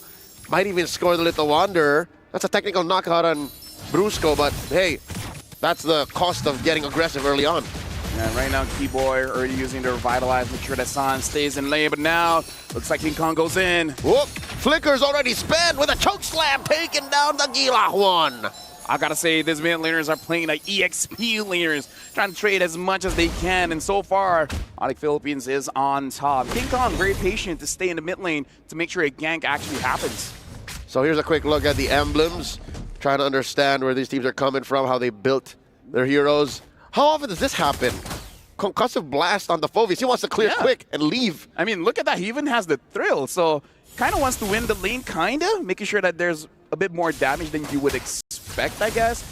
Yeah, looking at how the map is looking like, even with ONIC Philippines winning that mid lane, so far it doesn't translate too much, which is good for ONIC Indonesia, because at this point I kind of feel like, if possible, they do want to play for that turtle. The difference is, this time without the Kalia, the setup isn't going to be as easy, comparing the Kalia as well to Gapikacha. Yep, there's more steps for ONIC ID to find success.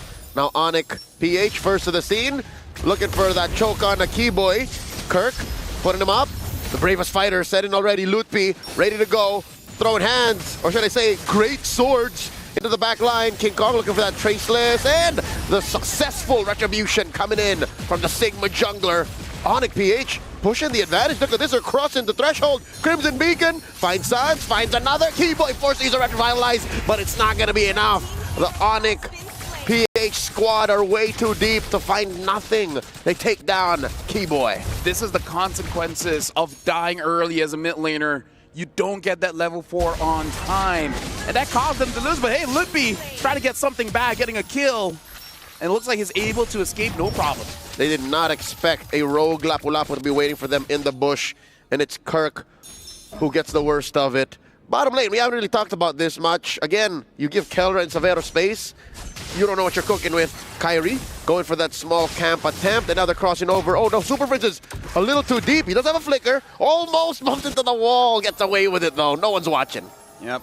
Overall, a lot of attempts coming in from both teams, but nothing super successful just yet. So definitely got to look at those timers on those flickers, especially, which also in my opinion, Kirk kind of used the flicker very early in the previous turtle fight, but again, not punished, so overall still looking pretty good. Savero having that Hunter Strike, it does mean, oh, hold on, Final Flash. And it starts. The Mountain Shocker's thrown out. Oh, but Brusco misplaced himself. use the flicker, but no one caught with the final slash. They put it where they wanted to be. ONIC ID are at least cutting it close, 2-2. But we can definitely see ONIC Ph, the idea is really trying to shut down Suns as much as they can. Because how many times have they ganked mid? At this point, it looks personal. Yep, this is the same situation that they found themselves in Game 1. Again, we're not used to Suns being forced to play reactively, to be on the back foot. And this seems to be the play for the Super Fam. Now Savero put down a half health. This is where the turtle is going to be spawning, so this is hitting 2 birds with 1 stone, pressuring the gold lane and starting up early. Keyboy, the middle of 3 here. Red Revitalize already used. Brusco down to 1/5 of his health. And the Mount Shocker. Keyboy doesn't want to catch the tail end of that stun. In comes Lutpi. Uses his ult. Finds Brusco into the back line there. And he is still alive. Spellbound going to keep him up. Keyboy. Defensive AOG. Keller unable to stop Kyrie from scoring the second turtle. Keyboy might go down here. The captain of the Sky Kings fall. A bit messy coming in from both teams, but again, we see the idea coming in from ONIC Indonesia. Doesn't matter who, as long as it's Arlet, we gotta take him down. And I gotta say, Leo, the fact that Sans has been targeted so much, I blame Savero. He's so ungankable that you just gotta go mid. Going to the EXP is gonna be difficult going up against this Lapu Lapu. So, you know, Savero's so good that Sans has to take the hit for it. I agree with you, because the only reason why King Kong and Keller tried in the bottom lane because it was free. They already have the turtle there anyways, but regardless, they would not waste time to try and take down Savero. So this is the best ONIC Ph can do, is to just check what's going on with Savero, lest they will still continue to try pressure Sans. Sans jumping up, forcing a flicker from Super Prince. Now the response, do they know this is 4? Yes, they do know it's 4, and it's still worth it. Keyboy, revitalized already. Final slash hits 2, displacing Sans, but Keyboy might bite it here. Looking for the damage. AOG between these 3 from ONIC Ph. There's really nothing going on. Instead, it does buy time and space for Keller to push, though. Down bottom, that's the first taken down. Zaman force drop to push Savero back. At this point, I'm pretty sure Keller is a bit annoyed because not trading with Savero. Savero's playing very, very safe. Fight me! Fight me! Come on, man! You're a Granger! You know how to use this hero, but yeah, looking at the fight, looks like Keyboy was trying really hard to bait out as many skills as possible coming in from ONIC Philippines and then just threading the needle with AOG. Looking at the gold difference here, not a lot of gold difference when we're looking at gold. The biggest difference is in the jungle, but this is the thing about Yi Sun-shin. Just farm up very, very fast, and he's using it to his advantage. The meta may change, but players' habits do not. King Kong keeping up his jungling pattern and his speed even in August of 2025. Final turtle spawns, lower quarter, here we go. ONIC Ph, major presence here. Bush control here from Brusco, missing. The flicker spent in already. Keyboy splitting up Super Prince and King Kong. Lutpi scores. How that happens? Up and force by Kelra. Pushing back Keyboy, Sans, and Kyrie, but it's not enough. They're compromised. Brusco falls. They're a man down. AOG Keyboy splitting up the rest of ONIC Ph. Down goes Prince. Nothing for the M6 World Champions there, and that turtle take goes all to the Sky Kings. Lutpi is amazing at splitting up families, man, because he makes sure that there's no 5v5 team fights. He goes to the back line, makes you choose who do you want to deal with, everyone else or just me? That doesn't sound as good as it looks, but Lutpi is doing God's work for the Indonesian champions here. And there's just not him doing that. Keyboy too. Look at this late entry AOG coming in. And there it is. Oh, masterful. ONIC Ph really had no business being deep into that fight the way they were. Yeah, this is a good way for ONIC Indonesia to approach this team fight, which is just making sure it's not a 5v5. Don't make it honest. Make it so that you got to choose who you got to deal with. And we got a lot to deal with here. ONIC ID still 1,000 gold ahead. Good at going up against ONIC Philippines, but again, looking at their damage dealers, looking at Kelra as well as King Kong, they're in a very good position to get back into this game. Yep. If anything, King Kong is in a more beneficial spot. Keyboy here, unable to pop the AOG to be able to retreat. King Kong is just going to farm. King Kong is just going to farm. The fact that Savero denied a lot of fights from Kelra, maybe that's what made the 500 gold difference, but the Super Fam ain't sweating it. The Super Fam ain't sweating it. ONIC ID are looking for their wins, licking their wounds. They've lost the 1,000 gold lead. I don't know where to find it next, because to be able to split up a family, right, as you so eloquently put it, the family has to be together. But look at this now. ONIC PH are actually across the map. They're spread out. Yeah, and the fact that King Kong, I feel like Keyboy really hold on. Looks like Kirk got caught. And Kirk is gonna go down here. Savero gets the kill. Zaman Force fed in by Kelra, dash it through, and Sans gets bitten down. Perfect chrono vision. Now Keyboy left to the dogs here, and by the dogs I mean the Filipino Porcupines. 2 for 1 the trade. ONIC PH come out on top. Amazing Mount Shocker coming in from King Kong, stunning 2. And I was about to say, I kind of feel like ONIC ID, they're miscalculating the amount of damage that Yisun Shin could do, because the last time they saw him, it was just a 100 strike. But now he has a BOD as well. Look into the mid lane here. Look at how Yisun Shin, King Kong enters the fight. Flicker used and then getting to both Sans, as well as Savero got caught. Purify a little bit too late. I can't blame them. Who would have saw that coming? Also, immaculate positioning on Kelra. He was fighting between a bush, a wall, and the other half of the map that belonged to ONIC ID, and he made it work. Great positioning. That's what scored the free lord for ONIC PH. And now the map will work itself up to become in blue. Super Friends pushing back all 5 members of ONIC ID. Now it's their turn to pull an Indonesian Ube. Yeah, but right now, ONIC ID, they have a good way to clear the Lord. Mount Shocker used. They're waiting for a position. Oh, the crit miss! Amazing placement! They cordoned off all of ONIC ID behind that tier 2 up top. Super Fridge Crimson, Beacon and Flicker deep into ONIC ID's base. Worth it. All is worth it. 3 for 1 plus this charge on the inhibitor. ONIC PH, a blitzkrieg up top. I gotta say, I didn't see that one coming, because I thought the Dark Wave missed with the Flicker, but they made it work, and now the inhibitor up top is destroyed. Looks like the second tier turret down bottom is gonna follow suit. And if it doesn't get any worse, Kelra here now having that Holy Crystal. It's gonna be a lot of damage that ONIC ID has to chunk through, and now ONIC ID, they don't even have a good way to actually initiate a fight. It's so different between a Gatokacha as well as Kalia. Kalia, you almost don't have to think about it. Just press your ult, whoever's there, you just go with it. There's a lot of foresight involved if you're playing the Gatot. One of the main differences is at least there's a defensive aspect of Gatot, not so much for Kalia. Looking at the items right now, you know that a Harith is ahead when it doesn't build the book. Kelra went straight for the Holy Crystal, went straight for the Scythe, went straight for the Feather. And Harith means be happy.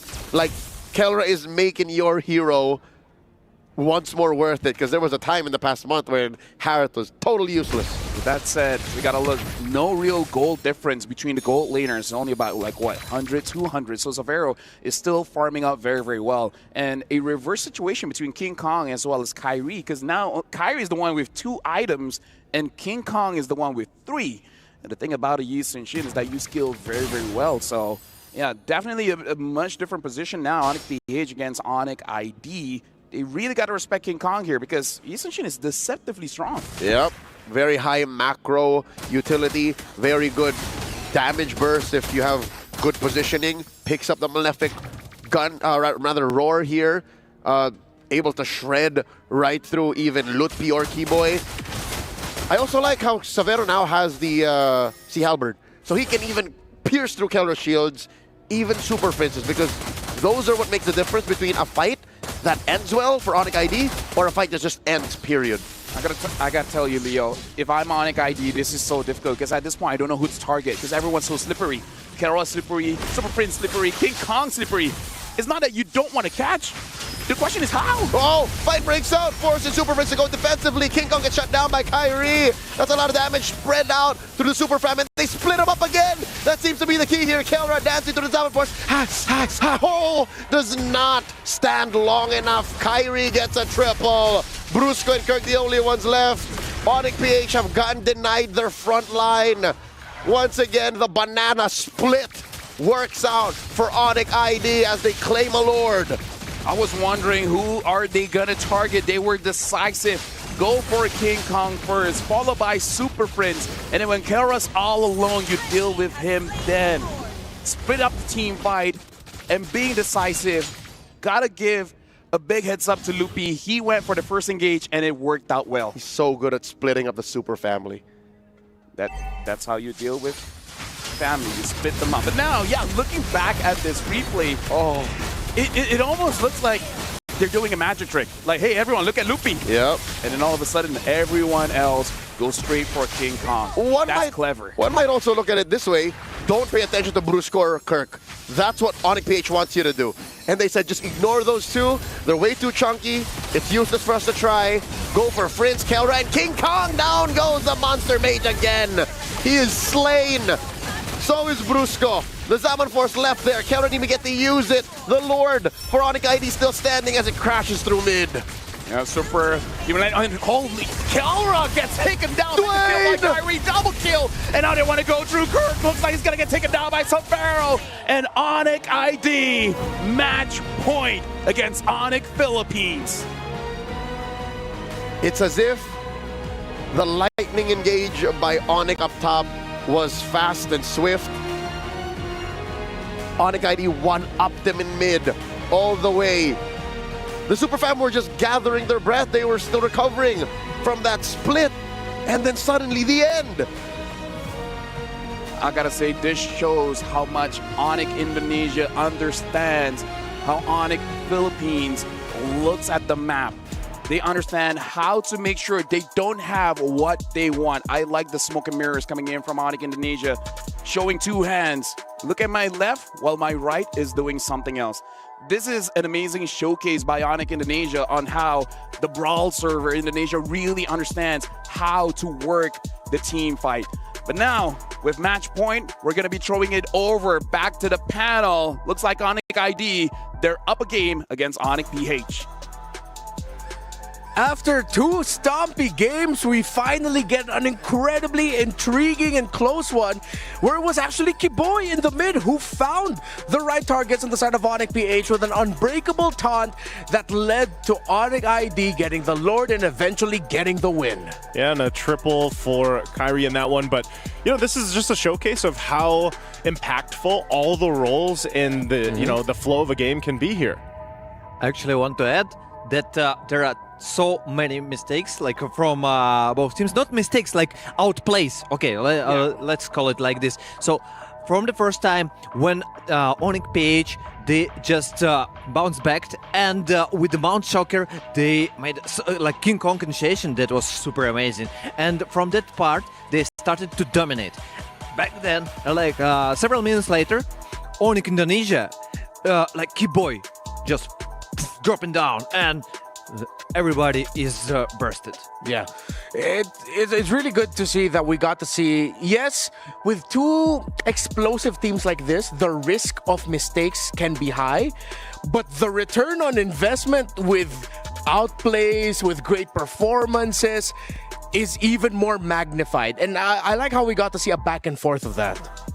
I was kind of expecting Destroyer still to comment about the R-Lot. It's too obvious. Even when you throw it in the hands of Brusco, it still, unfortunately doesn't get the win there for them. But yeah, it was just a really good punish. And this is honestly what we've seen a lot for MSC 2025 is just these situations where it's like one team is, already charging into the base. They got the Lord with them. They still have the Holy Shields.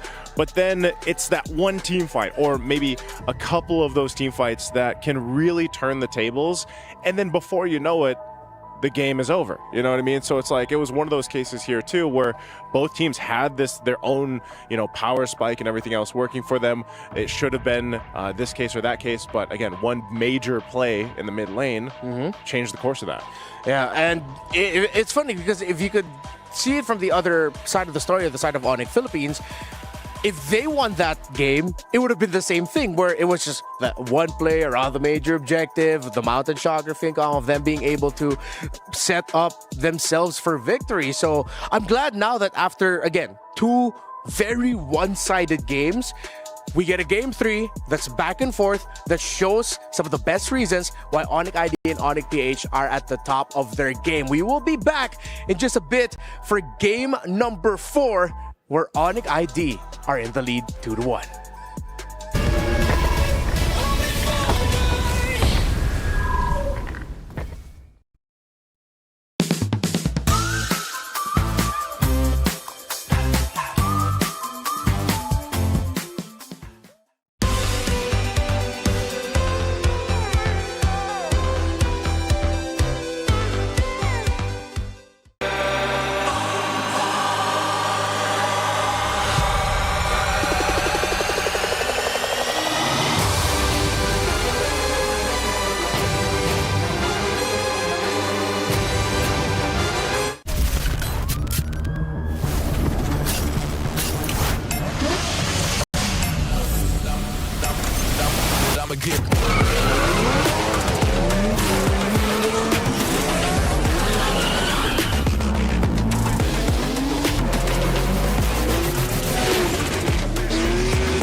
2-1 in favor of ONIC Indonesia, the champions of Indonesia, while ONIC Philippines, the reigning world champions of our esport, but second place in MPL Philippines in the tournament leading up to MSC. Now it's up to them to figure out how they're gonna crack the code that ONIC ID have found. First step, maybe, just maybe, take the Lancelot away from Kyrie. I agree with that. I'm going to say take the Lancelot, don't pick up the Arlot, and give yourself I agree with it. nice bursty mage. I think will set them up to get to a game 5. Also, I would prefer to see from them the most stable roamers. I mean, Yes. like you make a bet on the OE composition, but I don't like it. Make it more clear for you. Just catch your opponents. Like ONIC Indonesia showed us. Go Kale, go Cho, make it real. Okay, even one person, you remove it from the fight and Destroyer Math starts here. Exactly. Destroyer Math. You take one out, you're up one. That means the chances of you winning the fight are really good. By the way, shout out to all of our re-streamers across the world. Now being led by Setya Wanade. Peak viewers peaked at 217,000 plus and more, with almost 2 million hours watched on his stream. We also have Zaycast Gaming, Skylar, and R7 Tatsumaki on the board. So a lot of Indonesian names that I'm very familiar with. So congratulations to all our re-streamers, and shout out to everyone like spreading the good word that is MSC here at the Esports World Cup. You see Coach Yeb and Coach Why Not actually just like, yeah, I wonder what they're talking about. I really wish we could. The players are laughing too, so Yeah. you know, like. So there's a fun conversation between the two head coaches, I guess. But going back to the draft, I really like the main points that we focused on. For Destroyer, it was a stable roam pick. For Naisu, yes, take out the Lancelot, get burst. Was there other condition with yourself? And don't get the Arlot. Yeah. So I think across the board, those are the main. That's where we can anchor the drafts into, like those main ideas. Maybe for Kiboy and Sans, the main trade now will be heroes like the Cho, Kalea, the pick-off heroes that we know them to be really good at. maybe at this point too, they were the coaches were like, "Come on, give me blue, give me red side." Yeah. Stop laughing. Is this the fourth game in a row now? ONIC Philippines on the blue, Yes. right? So I said you from the beginning. Just rewind the time and remember that. Yep. You know, so I don't know, man. I guess based off the first pick that we're eventually going to see from ONIC Philippines will tell us if they change it or not, because even then, like YSS still being open, it's like, do they still opt for that? Do they still go utility, or do they just potentially put an assassin in the hands of King Kong? Yeah, 'cause I feel like for 2 games now, ONIC ID has gladly told ONIC PH, get the YSS. It's fine for us. So maybe that's something that ONIC PH will think about. That okay, if they're so okay with us getting Yisan Shin, what then do we go to? Do we go back to the Baksha in the jungle, or maybe even as a potential flex pick, first pick? I liked your suggestion about ban Lancelot, but they ban Gatotkacha. So, a question mark. Yeah. If they want priority for themselves, Lancelot, or they still go the same, Yushin Shin. Yeah. I think that's now the choice of ONIC to decide that. It's them banning out Gacha, it's ONIC PH telling ONIC ID, your choice. Either you're going to give us the YSS again, or you're going to give us the Lancelot. With the CC taken out, now ONIC PH has the choice. You see, Coach Yep is making a face like, I see what you're trying to do. So you know what? I'll take away a really good CC option that could have been a first pick for ONIC PH. Yeah, so this leaves a whole lot. Basically what we're saying here is a whole lot is left open for really good priority, because, and this is a big one for ONIC Philippines, you'll see it, they're still going to go for the YSS. And a part of it, again, from last game is it's the YSS. He still is a valuable hero pick, and that's why we see teams pick it up early on, but complementing it is the other thing, you know, being able to complement it. And that could have also just been the fact why they went with those first 3 bans. It plays well into the game plan that ONIC Philippines probably wants to take. So now for ONIC Indonesia, it's wide open as well. They could take the Phoveus if they want to. They take the Lancelot, which is expected. It's been open for Kyrie now, and he hasn't had any problems with it. So, and then on top of that, that is the Baksha though. Wow. We already know the jungler and the roamer, so no flex picks. Okay, potentially Baksha can go explain, but most likely no. Yeah, it's very rare now. It's still I know even as far as up until like getting like in the group stages, it was still an option in the EXP lane during scrims. But yeah, usually it is in the roam jungle. So ONIC, let's settle on that idea. Unless they pick Akai. I love Akai, but I have a feeling these two teams don't like it. Go Akai, roam, go Baksha, explain, and Lancelot, go jungle. Now, I'm on the boat if there's going to be an Akai somewhere. Put it in the EXP lane. Yeah. I've always been that guy screaming about getting more Akai, but now, I don't think we're going to see Akai between these two teams. So ONIC PH picks up the Farsa. So strong burst, strong rotation, very good map presence for your mid and jungle. Things just slow down a bit with the Badang, but I feel like this Badang, it's sort of like a throwaway, because ONIC PH can still go Cho in their roam. Yeah, they could, so like, they're both kind of playing around the fact that they could flex if they wanted to, but the Badang is the most likely flex possibility here. But it also, Badang so far has just been so good at disrupting a lot of rhythm and flow from a lot of teams, and that's why it's picked up. But you can see this early on too.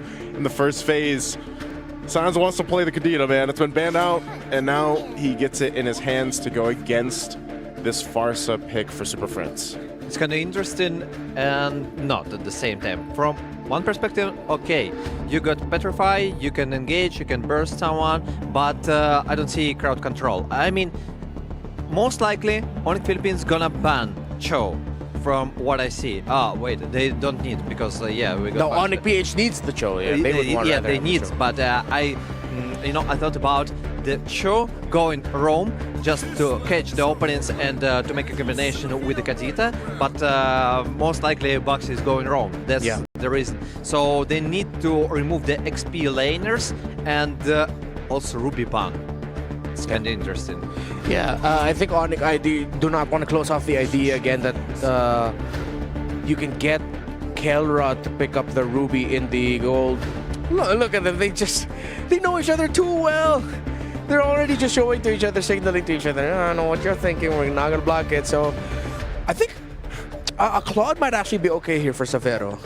Yeah, this is also, it makes me wonder, again, the difference for the placements here, like we saw coming in this, is $100,000. Yeah. Right? So the coaches could be facing off against that too, because, again, that's what's going to separate the placements here for both the teams. And it's right now, it's match point, right, for ONIC Indonesia. So for ONIC Philippines, these are two big picks that still need to round up the lineup. The last ban is going to be Arlott. So they don't Thank worry. you. Hey, they don't worry about the math. They just ban it out instead.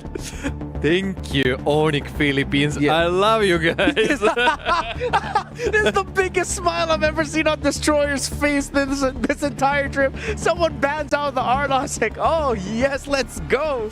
But now it's gonna be interesting. No, honestly, dude, I'm on the same boat. It's like, you know what? At least now we're forced to see some different options. They did it. They did it. They actually go for the flex. Okay, they put the Baksha in the XP, and the possibility that you posed comes out.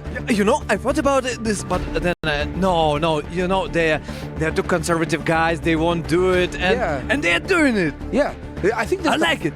One of the first few times, if not the first time, we're seeing Baksha go into the XP lane. What if it's Cho XP? Oh, maybe. I think, again, part of that, the flexibility is the strength there, and Yeah. you can really do either, depending on how this goes. But with the Granger now picked up, you've essentially got that double marksman lineup for ONIC Philippines. What's the last choice here?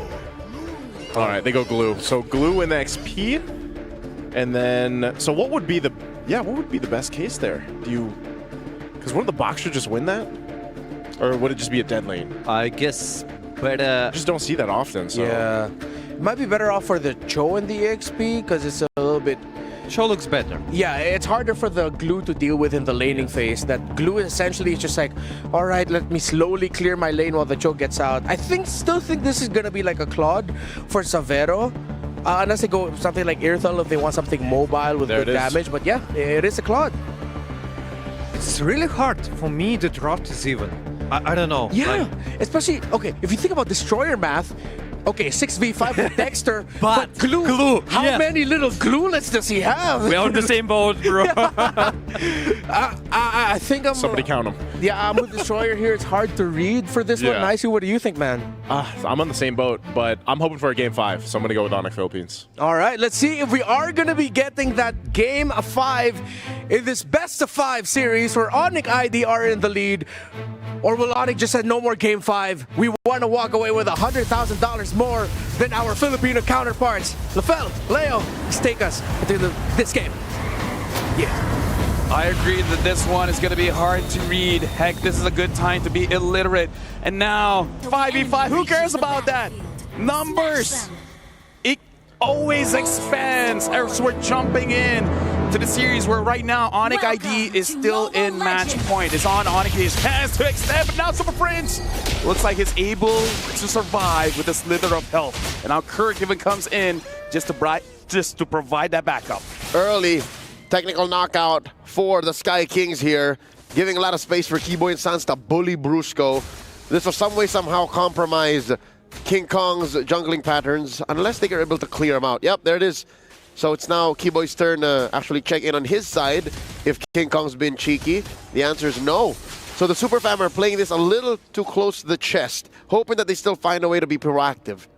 I gotta say, playing Baksha quite often this patch, it is a bit annoying going up against that Glue because you don't have a way to really survive. And now Brusco taking a bit of damage coming in from Keyboy as well as Sans, doing a very good job, trying to have priority here in mid, but it looks like they're not really rotating anywhere. They're just making sure that ONIC Philippines, they don't go anywhere. They just stay mid. Uh-oh. Even King Kong, just stay mid. Lutpi put down about a third of his health. They are fighting closer to Kirk's turret, but you're right, Lavelle, it is tough for the Box to survive. Here's a quick look at the emblem set. If you want to play Baksha EXP in this current metagame, there you go, just all HP plus Concussive Blast. Interesting, for this one, Super Prince is going for Pull Yourself Together on that Purify, understanding that perhaps he's going to be the main target that ONIC ID wants to shut down, and respectfully so, the Farsa is going to be a big problem in this matchup. The Glue having Thrill as well, trying to make sure that he wins out that lane. So looking at the priorities coming in from ONIC Philippines, it really is to get pressure and making sure that you don't get stopped by anyone coming in from ONIC ID. ONIC Ph first to the scene here. Turtle already spawned and Brusco pulling it ever so slightly closer to their side of the map. Sans cutting through. There's the Mount Shocker and the spread. Kirk looking to get the ride onto Lutpi. Finds the Mount Feathered Airstrike. Can Lutpi survive? Gets out of the circumference of the Feathered Airstrike. Rolling out. I guess that's how that works. And now Kirk left all to his lonesome. Gets cornered by Kyrie and Lutpi. Survives via the spread, but only for so long. The retribution, he's taken so long. He's held these two hostage, opening up the turtle take to ONIC Ph. LaFell, was that worth it? I don't think so, man, because that took forever and a half to take down one Kirk and to give over the turtle to ONIC Philippines, because we got to think about the win condition, and that's getting King Kong online as fast as possible. And in a way, they allowed that to happen. And all the more it opened up the rest of the map for ONIC Ph, because already you saw post-turtle take, Prince and Keller were able to rotate up already. So yeah, all the more, this is so worth it for the Super Fam.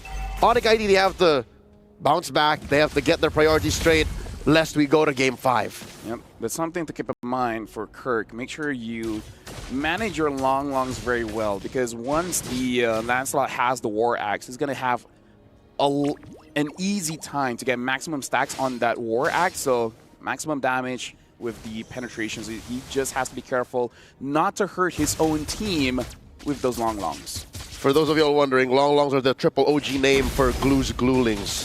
If you know, you know. Kelra here gets visited by Keyboy. So this laning against Savero is going pretty well. Again, he's up by about half an XP bar. That is a byproduct of that early rotation post-turtle take. Mid lane though, this story, the fact that Superfish hasn't died 4 minutes in and only popped his Purify once, that means it's going relatively good for the Super Fam. Yep. I like that Savero has a good answer where people ask, how do you fight with Kelra? And he just says, I don't. You don't. Just let him do what he wants and I'll do whatever I want. Yep. 10 minutes, then we'll brawl it out. We see who's better. And now King Kong having that Hunter Strike will have quite a lot of damage coming for this turtle fight. And this turtle is spawning in about 3 seconds, just in time for Savero to have cleared the majority of that wave. And the not fighting Kelra MO is fitting this Claude's farming pattern, because you just got to leave the lane, double lane, and then Bob's your uncle. So far, this looks like a complicated dance. Second turtle up for grabs. Kirk setting up the front line for ONIC Ph. There's the Mount Shocker. Kirk already taking too much. The fifth crack and break by Brusco, setting up a turtle take. Down goes one. Lutpi bites it. Train for Kirk. Down goes Sans as well. And now it's Keyboy's turn. Double kill for the gold standard. ONIC Ph walking away with everything they want. It's so good and so bad to see a Badang perform this way, because this is the thing about Badang. It's not about being tanky. It's not about canceling out those CCs. It's just about being annoying as heck, making it so that you disrupt your opponents. Whatever plan you had, scrap it. Scrap it all, because I'm going to make sure you don't get to execute any of them. It was just about a year ago when Badang started to rear his handsome face in this current metagame and in the higher echelons of MLBB esports. And now he's a legit mainstay. Again, the fact that you can be on the losing end of a fight and of a game and still find a way to clap back via a hero engage, that's doubled down by the fact that when you're ahead, you're so ahead. Brusco, despite just having 2 assists, have helped score everything for ONIC Ph, has set up this 2K gold lead that makes us all the more closer to a Game 5. How's that for a battle for the? How's that for a quote-unquote just scrim between friendly teams? Great trade, top and bottom. Hey. Answering the question, who's the better ONIC, man? That in itself. Because even during the draft, you can see how excited the coaches are to draft against each other because they know each other so well. And I'll look at ONIC ID. They're going for more farm on Kyrie, making sure that he has the damage first. He has the War Axe. Maybe they want a little bit more. Savero taking a lot of damage coming in from Super Prince. And Super Prince wants to chase after that. But Sans and Lutpi make sure that Savero gets out alive.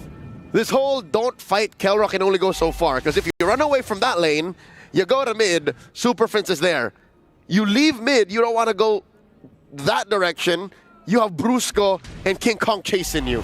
So the map is shrinking for ONIC ID. There's only so many places you can go that the Super Fam can't get you. King Kong here gets hit by these kicks from Keyboy. Mount Shocker to confirm the positioning of all of ONIC ID. This wall set up behind a wall, forcing Lutfi to go ahead and use the Puissance. Not going to be enough. Serving up a kill to Kelra. A stack on a Sky Piercer. Make that two. Keyboy falls as well. Feather Strike by Super Prince, forcing a rough waves from Sans. The Gila can't survive this one. All this while, Cheeky Kyrie going for the purple, while King Kong takes the turtle. Yep, and now, honestly, Kelra is starting to become a problem here. 4-0-0. About time where he's going to be able to one-shot people. Now, even with the Malefic Roar, doesn't matter if you're building all those armors, going to get shredded down. Lutfi is already not having a good time going up against this glue. Now he's going to have a worse time going up against this Granger. Who knew violence could hurt this much? And so far, violence is the answer. ONIC Ph throwing damage on everything that ONIC ID throw their way. Half health on Sans and Lutfi. Just through pokes, LaFell, just through pokes. One of the biggest problem right now is that Keyboy does not have an opportunity to get a kick onto anyone. The fact that Super Friends having that pull yourself together with 3 assists makes it so that timing is going to be so difficult for ONIC ID to the point where even if you extend this game, oh look, going for an attempt and it looks like he's failed. Oh, the fist break. Didn't even get clicked yet. That was just a crack right there. So imagine how unfortunate it would have been for Keyboy just get picked off for free. Kirk looking for a mount. Not gonna happen. ONIC ID dispersing. They're doing everything they can in their power to protect mid lane tier 1. Yeah, and ONIC Philippines is also making sure that they don't overhype themselves. They don't overheat. They make sure that they don't overextend because they understand that in terms of firepower, they already have a lot of it. They don't have to force things out. If ONIC ID really wants to defend this, eventually one of them will go down. At that moment, that's where you can really capitalize and punish them. So I like the patience coming in from ONIC Philippines, but they go in. Oh my God, Brusco with a full combo and a flicker committed. The Feathered Airstrike serving up another kill for ONIC PH. Who saw that coming? You want back? I take back what I said about being patient. They just waited for an opportunity for Brusco to go in, and then Bob's your uncle. 0-0-5 for Brusco, 5-0-0 for Kara. Both the roamer as well as the goal laner having an amazing game for themselves. Mad stacks on Kelra's Sky Piercer. I'd reckon that's 4 kills in the bank for the stacks on that. And now the Lord. This is a very significant 5,000 gold lead. ONIC ID have to play this well. They have to play it very specifically and carefully if they want to contest. Kirk and Prince alone are able to send ONIC ID a certain direction. But now the Golden Staff being built by Severo. Going to be able to deal quite a lot of damage. Not sure if it's going to be enough to really take anyone down, but they still have a fighting chance. Showing that Dexter inside the bush to make sure that they have clear vision of where Super Prince is. Keyboy probably going to try to catch King Kong, but again, easier said than done. Dear God, Lutfi down to 1/5 of his health. Forced to Puissance and Baksha Unite out, looking for a target. Instead gets mounted here. The Keyboy kick, unable to pay off, but no, they're able to burst King Kong. Brusco goes down too. A deceptive positioning from ONIC ID, able to take 3 down. And now Kelra, up next on the docket, survives. Suddenly, ONIC ID able to blitz into a winning position. They claim this Lord. And now people are going to question, how does Kyrie keep getting the Lancelot, man?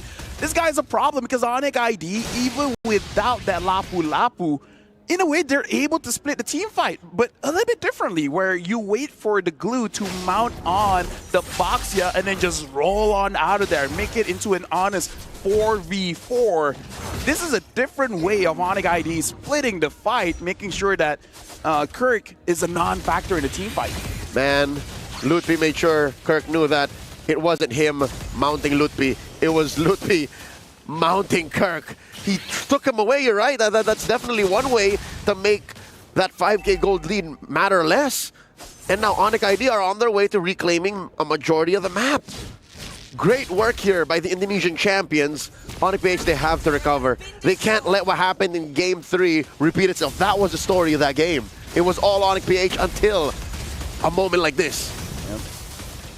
ONIC ID is also making sure that they don't get caught by ONIC Philippines, and this is a very interesting situation where the coach is telling Loopy is like, you got a 1v1 Kirk, and Loopy asks, how long? And he's like, exactly.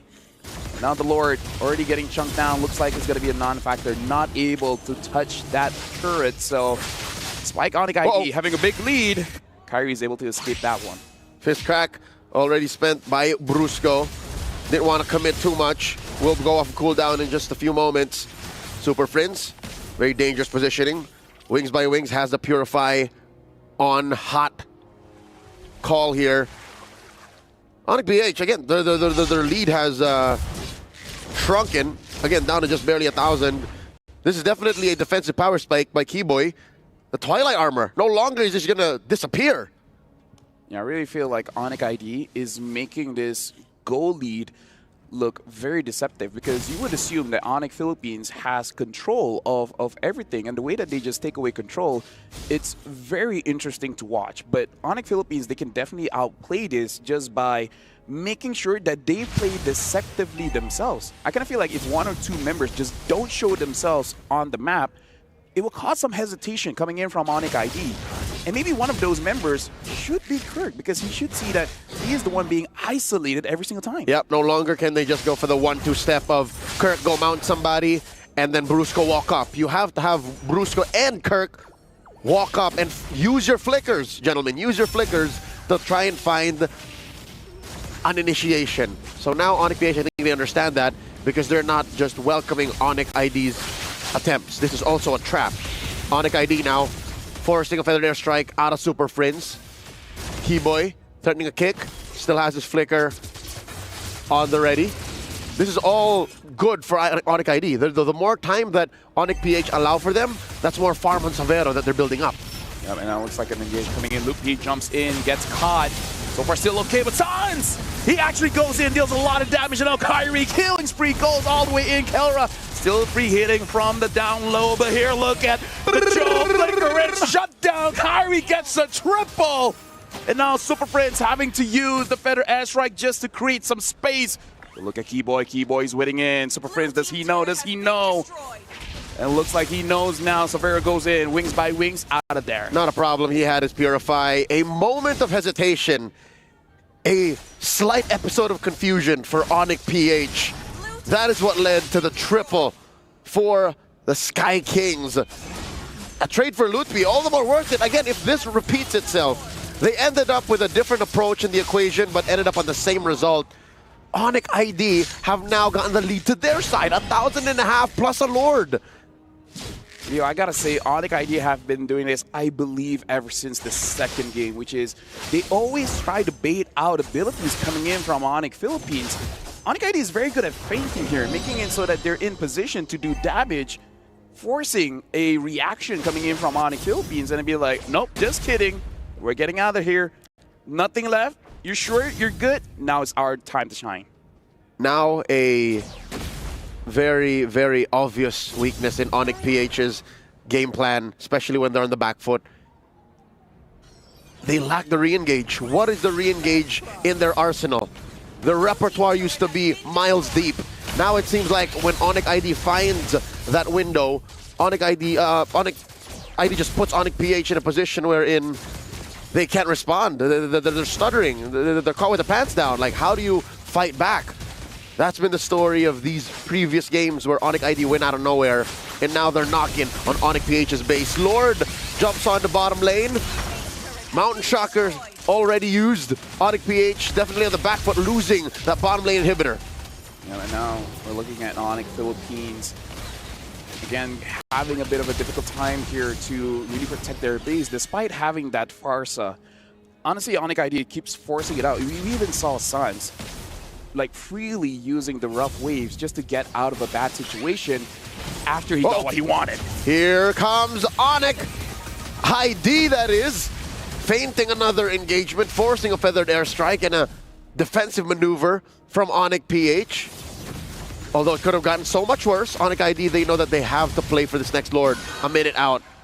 Yep. Despite ONIC ID basically having access to the base of ONIC Philippines. Kelra and Super Friends are still top 2 in the damage charts here. So in terms of damage, in terms of fighting back, they can definitely do it.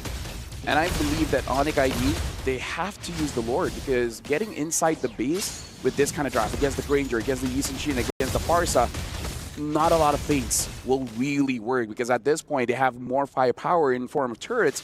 So ONIC ID, they're in a situation where they want to force a fight. Honestly, they can. And if they do, it might be a big throw. The clock is ticking. It's ONIC time, definitely, but you know for which.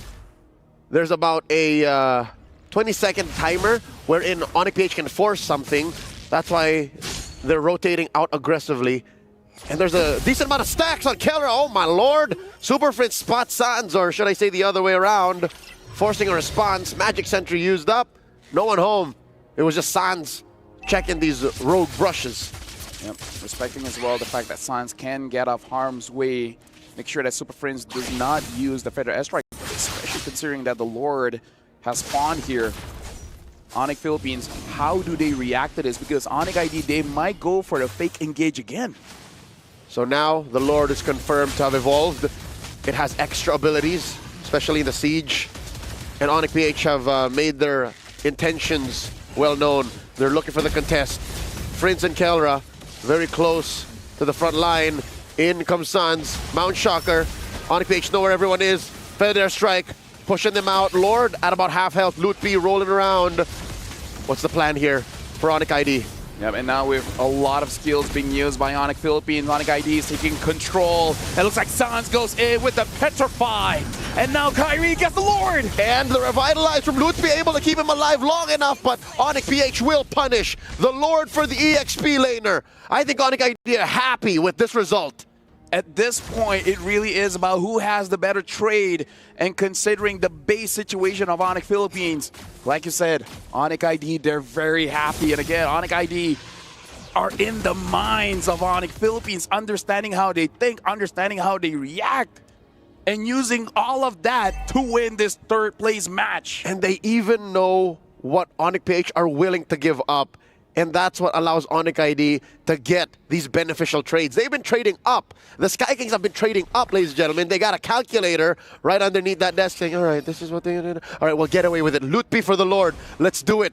And they're still holding them by the neck. 3K gold lead. The map is red. This might be the endgame siege. Second engage coming in from T-Boy. Stopped by Kirk. No with Dragon just yet. The Lord is inside the base of ONIC Philippines for now. Looks like ONIC ID, they're spread out the map. Flicker goes in, finds one. Feathered Airstrike plus the fist crack. And now another might fall. Popping Keyboy's immortality.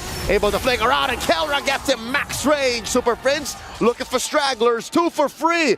And no additional inhibitors fall for the Super Fam. They kick out ONIC ID. And again, this is what we were talking about. ONIC ID against the draft of ONIC Philippines. They can't really get inside the base. They got to use the Lord to really pull them out, which I feel like ONIC Philippines, they understand this. That's why, sure, get the Lord. As long as we don't die, we can protect the base. We're all good. And that was an evolved Lord, mind you, that had the extra skills, that had more damage to improve and enhance ONIC ID's chances at team fights. And now suddenly, look, ONIC PH have left their base, turned the map blue, and are looking for a siege of their own. Feather Airstrike coming in from Super Prince. Lootby taking a good amount of these salvos, and that inhibitor falls. What a disciplined comeback. ONIC PH able to regain a majority of the macro. Let me just say, if this goes all the way to Game 5, ONIC ID should really consider doing something about this Badang, man, because everyone gets stopped by the Badang. The conceal by Keyboy, knocks up Kirk, finds him. There's a Feather Airstrike, the answer. Lootby on the Super Friends. Kelrad half health. Down goes Kyrie. Lootby now catches a few stray bullets. He's down. And so will Keyboy go. Just Sans and Savero left. I don't know how this Kadira and Claude can do this, especially against 5 members of ONIC. And now having the minions charge in as well, they're able to get an inhibitor. Is this the end? Can they do it? Massive waves. In comes Savero. A blazing duet to save the day. It's not going to be enough. Bruce go fight Sans in the back. Down he goes, and ladies and gentlemen, the Super Fam have said, not so fast. We're going all the way to Game 5. ONIC against ONIC. The battle continues. This is a battle for third, but at the same time, this is to prove who is the better ONIC. This is a back and forth match. And I gotta say, for Brusco, if he's able to get that Badang again, he's gonna create havoc against ONIC Indonesia. So definitely something for them to consider, because I gotta say, good idea coming in from ONIC ID, but every single time prevented by the Badang. Kudos to ONIC PH as well for the discipline and the foresight to know that these fights are worth it. A little extra on this, and then we go all in on this. And that was that last minute sequence where they kicked out ONIC PH and then went for the finish up top. Yep, I gotta say ONIC ID maybe a bit of a desperate play for the final one, but now with this match pushing us all the way to game number 5, we're gonna be throwing it back to the panel. Just when you thought you knew how this story would end, ONIC PH pulls it right back, and we're down to just one best of one in what started as ONIC PH taking this very first salvo in the series. ONIC ID going to match point. Just like the previous game, this game came off one sudden turnaround.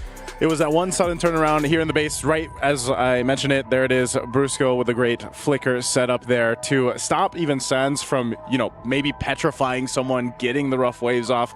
Could have been very different, because that was the start to bringing it back in their favor. And this is the trend. This is the case of a lot of our games here for MSC. From the beginning, ONIC Ph actually were leading. Then the comeback from ONIC Indonesia. Then again turnaround, and ONIC Philippines win. I'm just shocked. That was super impressive. I really like that game. Yeah, it's the similar story for the previous two games now, and it's just fun to see. It's always great to see those back and forth. Oh, that team's gonna win. Suddenly a turnaround out of nowhere, and this ended up becoming 21 minutes long. We've had a couple games now to reach, this point and even further, but I guess that's always the case. I know we were talking about this back even in the group stage, where it's like, some of these objectives that you see be the focus, sometimes it's not always about that. It's fighting for those objectives that usually turn the tables, but then the base defenses, man, there's just something about these lineups. And maybe that's something we can talk about later on too, about the meta shifting like we mentioned, or is it established now? It's a lot of these lineups that allow you to also turn things around when it's a base defense, because, whether that's 5,000 gold, 10,000 gold, I think is some of the biggest ones we've seen so far. Actually, you marked a good point about the base defense, because also Leo and Rafael mentioned it, and it was impossible for ONIC Indonesia to reach out the main goal, the main building, and they just could not enter the enemy base. Yeah. That's the problem. Yeah, it's like every time they wanted to end and enter the base, it was so risky for them to. Whereas ONIC PH had a glue and a badang to hold down the front line so that the Farsa and the Granger can just damage from afar. And as we can see, take it out from the base and put it into the rest of the map. The lineup of ONIC sometimes can be too hard for the lineup of ONIC PH to handle, because you have so many formation breakers that take away the front-to-back team fighting that ONIC PH wants. But you put that in the bases, whether it's in defense or even offense, it's too tough to deal with the lineup of ONIC PH. Yeah, and a lot of those lineups that we see that do have trouble, finishing a game, that's why you need certain things to happen. And for them, it was to get a kickoff, to maybe utilize the Cho, because then it's even to the sense, it's like a Baksha you're going to see coming, right? He's just shield unitied up, and he's going to jump over the wall most likely. So then it shifts over to a very specific scenario to turn that into an actual siege that can end the game, where in comparison, you have so many options to go ahead and defend it, clear the waves, hold the waves if you have to with the front line that we saw from ONIC Philippines. I like our conversation, because we don't know what we gonna expect for further. It's no idea. For me, this series looks like, hi bro, delivery department, I want a hamburger and one comeback. ONIC Philippines. Oh, what do you want? One comeback, please. Either or, right? I think at this point, either ONIC Philippines or Indonesia, because now throughout the series we've seen that a couple times in a couple different games. Yeah, I don't know if my heart can handle another comeback-centric fight for game number 5, but let's see. Maybe that's just, we might just actually get that here. I also feel like at some point, maybe ONIC Philippines, or maybe even as the draft ended, Coach Why Not, Coach Hayes probably reminded the players, guys, our lineup is good at defending from the base. It's even better that they were actually able to take the lead in the early to mid. Because if this was ONIC Indonesia taking the lead early, snowballing, it might have been actually tough for ONIC Ph to pull it off. So kudos to, in the previous series, ONIC Indonesia sticking to their win condition. In the previous game. In this game, ONIC Ph sticking to their win condition. And despite it being a battle for third, we're seeing it, just how important this battle is for them. Yeah, again, the difference in terms of prize money for them, but also like you can see it from the shots here. I love the shots that we get of the players, because we talked about going into this matchup anyway that some of the pressure, some of the weight was off of their shoulders, you know, because it is this third place match. And even when they're having those close-up shots, you see them having fun, smiling, you know, prepping up. And then essentially it has now come down to that best of one that we mentioned earlier. It comes down to one game for basically $100,000. Several days, and nearly all the time we see full series. You know? It means something. It means something. It's I think it's one of the best World Series. I mean, for the semifinals, for the third place, and I hope for the grand finals. Yeah, I think you could definitely say this is one of the best, if not the best, MSC we've had in terms of match quality, match length. The hero pool, everything. It's like like all of the previous years of tournaments we've had have just collided into what we have now. This is the best for me. Like hands down. Yeah, hands down. I would say, like, even as a viewer before, like this MSC in general has just been like all the boxes have been ticked. A healthy meta, you know, you don't see the same exact. Well, you see some of the heroes that still pop up, but you see a lot of variations in the draft. You see a lot of. I think we are up to like 90. I want to say like 90 unique heroes or something. I know before it was like 85, 87. We've seen a couple more pop up now. Turnarounds, much more fighting-centric games as well, but also still games that we've seen be low kill games for a while, and then they're just focusing on the first 3 turtles of the game. So it's like you have a lot of shades of all the previews we've had in the past. I really like this MSC. Yeah. From my heart, from the bottom of my heart, I'm really enjoying all the atmosphere that's happening here at the venue, and special thanks to our viewers, guys. You are super amazing. Just because of you, also, you create this atmosphere. In chat, I understand that not everyone can appear here in Riyadh, but still, even if you're watching online, you create this atmosphere, and thanks to you. Yeah, and in just a few moments, we are gonna be seeing the final game between 2 brothers at this point. You know, I don't have any siblings, but if I did, I would do everything I can in my power to prove to them why I'm the superior child. Even if you're the younger one. Yeah, right? even if I'm the younger one, even if I have older siblings, and I feel like that's the energy that this series brings to the table now.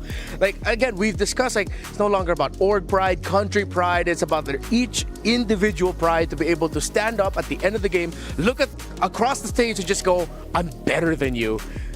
And I feel like these last 2 games were just like the evidence of that. Yeah. Hey, man, if they do end up going to Japan, you know, if they do get that opportunity, they can go ahead and say that to each other, whoever ends up winning this towards the end of it. You know, from my perspective, they already proved that they are the best. I mean, they went to top 4. I mean, it's 2-2. Yeah. And the last game, no matter who's gonna win, it's anyway, for me personally, they showed us really good performance. If you want to see some really good stuff in game, check out Dino Planet. It's our all-star event. Roar. We got dinosaurs. Put up the Roar song in your main menu. So good. It's the best song we have right now in game. We swear, we promise you that. It's only available until August 5th, the event, excuse me. And don't forget to do all the mini games involved and to unlock the free skin, Popaling Koopa, Proto Hunter, plus that really cute Jawhead skin. I didn't think there could be any more cute Jawhead skins, but they came up with another one. Yeah, there's way too many. Yeah. There's like way too many good ones. So if you're a Jawhead player, it's like so hard to decide. Yeah, I want a sick Jawhead skin one time. A what? Jawhead, like a sick kaiju-looking Jawhead skin. Just one that's completely off-brand for Jawhead. Yeah, and then still just have the little girl like driving it, but it's like imagine like a Robo Godzilla or something. You don't need the girl then. I mean, you're gonna get It's Godzilla. not Jawhead if you don't have the little girl driving the machine. Like that's part of the. Well, she doesn't drive the machine. Jawhead actually protects the little girl. Yes. Her name is Ailey Henry. I feel like at one point in my career, that's what I said every single week of my life. Yep. Just to remind people, and just to remind you, we are now in the draft for game number 5. Just waiting for it to pop up. One thing for ONIC PH. I really think they should not give Lancelot anymore to Kyrie. Yes, absolutely agree. So, basically, they could ban it. Or just let something else. Yeah. And when I see, for example, funny ban, I got a question. Like a question mark, a big question mark, a huge question mark. Why? Actually, yeah, that's a good point. Like, they made that Fanny struggle, but they still continue to ban it. I guess you just call that respect. Just like this, Yeb's giving them respect right now. Finally. Oh, wait. Oh, ONIC Indonesia first pick. Whoa. That's probably why. yeah. I told you guys the whole time that him and maybe Coach Why Not have been making faces at each other. It's because of the sides. Oh, there's King Kong King starting Kong to make a as well, face. he's joining it too. Oh. Dude, I'd be scared. I'd be scared of that. I'd be terrified. All right. Your turn, Lutfi. All right, never mind. He's got nothing. Yeah, he's cool. It's cool. So, returning back to draft. See Coach Adi pumping his chest there. Again, you love to see the vibe. Weasel Shin gets taken out. With the Lancelot gone, I think we might be seeing a utility jungle battle. Fredrin might be the first option here for ONIC ID even. Fredrin, that's all. Just Oh, man. Yeah, Fredrin, others. No, imagine if we just, throw it back to Game 5 and it's just like Fredrin Baksha. Yeah. That might actually be the case. Because they banned out the Lancelot, they banned out the Fanny. YSS is gone. Hayabusa ban. Let's go till the end. They banned out the Hayabusa. They started banning junglers. Let's just go. Tell each other no more assassins. Let's go back to utility junglers. The brutal fight for the utility jungler. Yeah, it's just like big meaty men slapping meat. Yeah, something like that. On the middle, like boxing ring in the middle of the map from the downtown. So, and the Drusin ban and the first pick for ONIC Indonesia. Oh, it's not the Fredrin, it's the Baksha. Baksha. So there has to be a Fredrin over on the side of ONIC Philippines. I mean, they don't need to rush it. They don't need to rush yeah. it. But so they grab the CC. Do they grab the Farce? I like CC Farsa. CC Farsa or CC Moskov. Oh, right, Moscow. And but they took the juice and they most likely will pick up the Farsa. Then ONIC can go. Excuse me. I'm ONIC Philippines, go Fredrin. ONIC Philippines, yeah. They'll probably pick Fredrin as like their third pick. Yeah. They'll pick up their mid or gold laner now. Doesn't matter. You can exchange. So I mean, if you want. Okay, never mind. Kalea. Yeah, Okay. Kalea. Okay. Oh yeah, that would have been terrifying to go up against if you had like a Kalea roam and then a jungle Baksha. Your jungle is not safe. And there is a composition again. So we see the CC and Kalea again. Okay, they have a strong combo. ONIC, how are you gonna flip the script here? Because I think they've already settled this is gonna be a jungle Baksha. They pick up a Sans hero now or Severo hero. Oh, I think Gatot catch. And Gatot and wait. Paquito.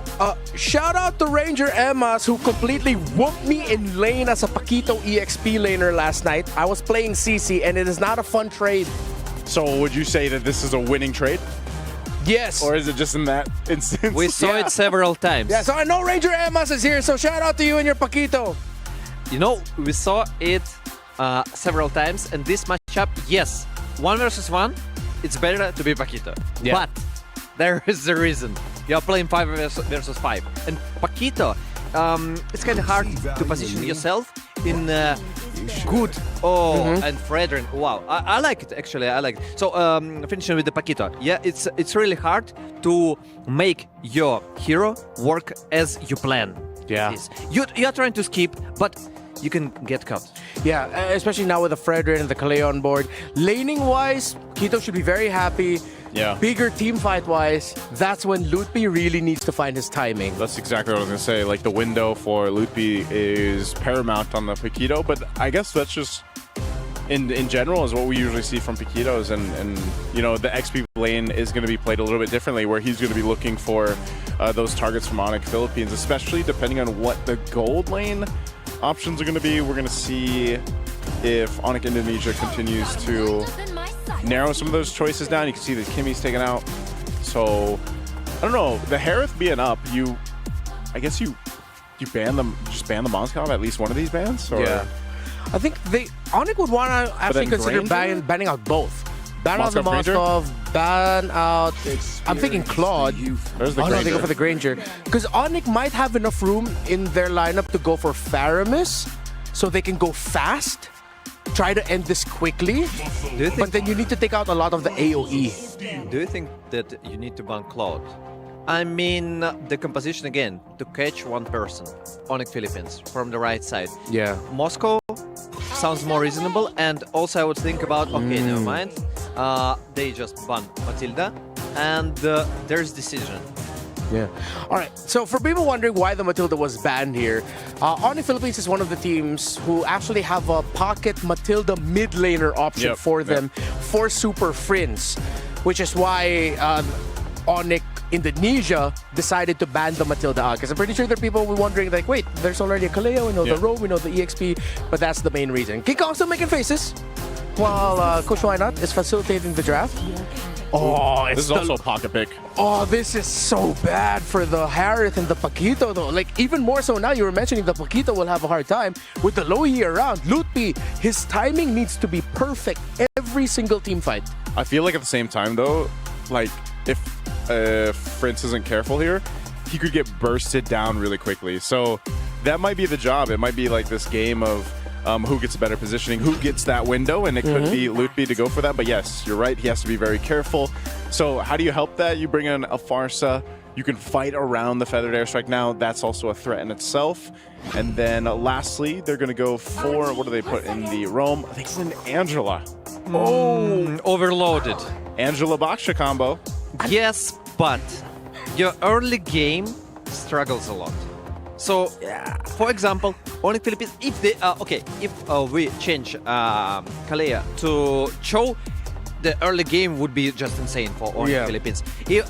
But even without the Cho, it's still their triple is much better than ONIC Indonesia. Oh man, I think ONIC PH will still end up with a Claude for Kellera most likely. Moskov is an option, of course. Yeah, there we go. It is the Moskov that gets locked in. And keep boy on an Angela.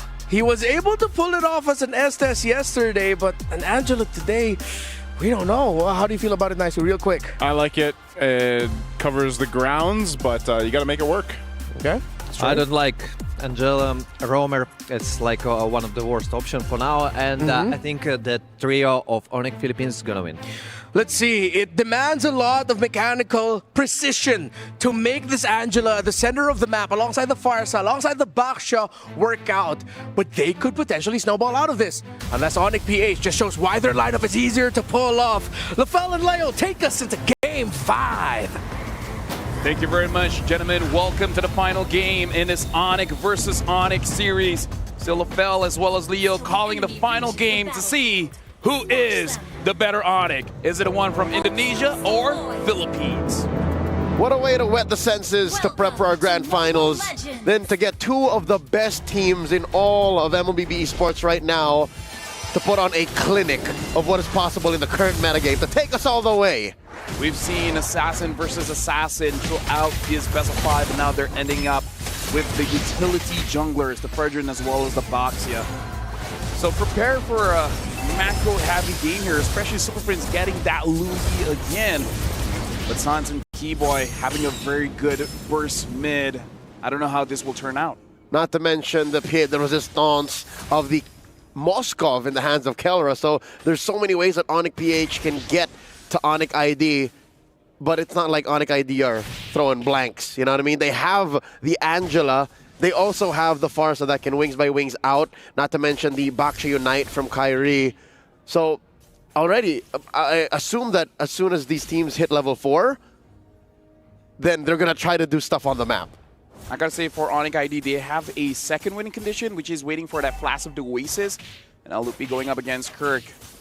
Looks like both are really heavily trading against each other. So now we're seeing the roamers coming down to rotate.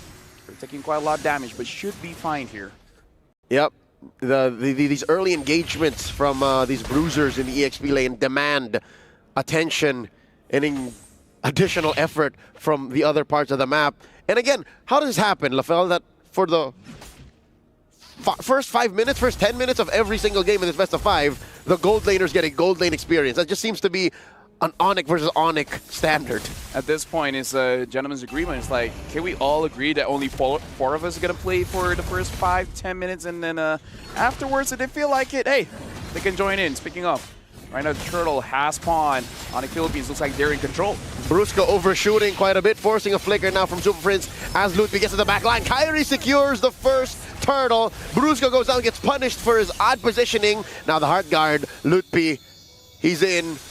That's 4 members of ONIC ID pushing forth into ONIC PH's jungle. Can King Kong clutch this? Doesn't have a retribution. Kyrie rolling up. The SOD by Kelra. Won't be pressing the button. They let off. Too much pressure. Too much of a risk if things go sideways. If ONIC gets it. And that's a steal! Grand Theft Purple in the worst possible way. Sans! Gila Sans gets it!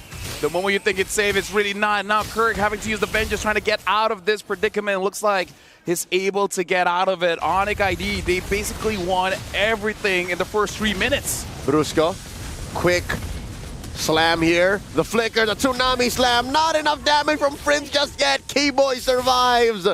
Kyrie helps with a puissance. It's all going ONIC ID's way. Yep, even Severo getting that gold crab, earning just a little bit more for himself. Now that Severo has level 4, might be a little bit more aggressive going up against this Moskov. Now looks like the Louis.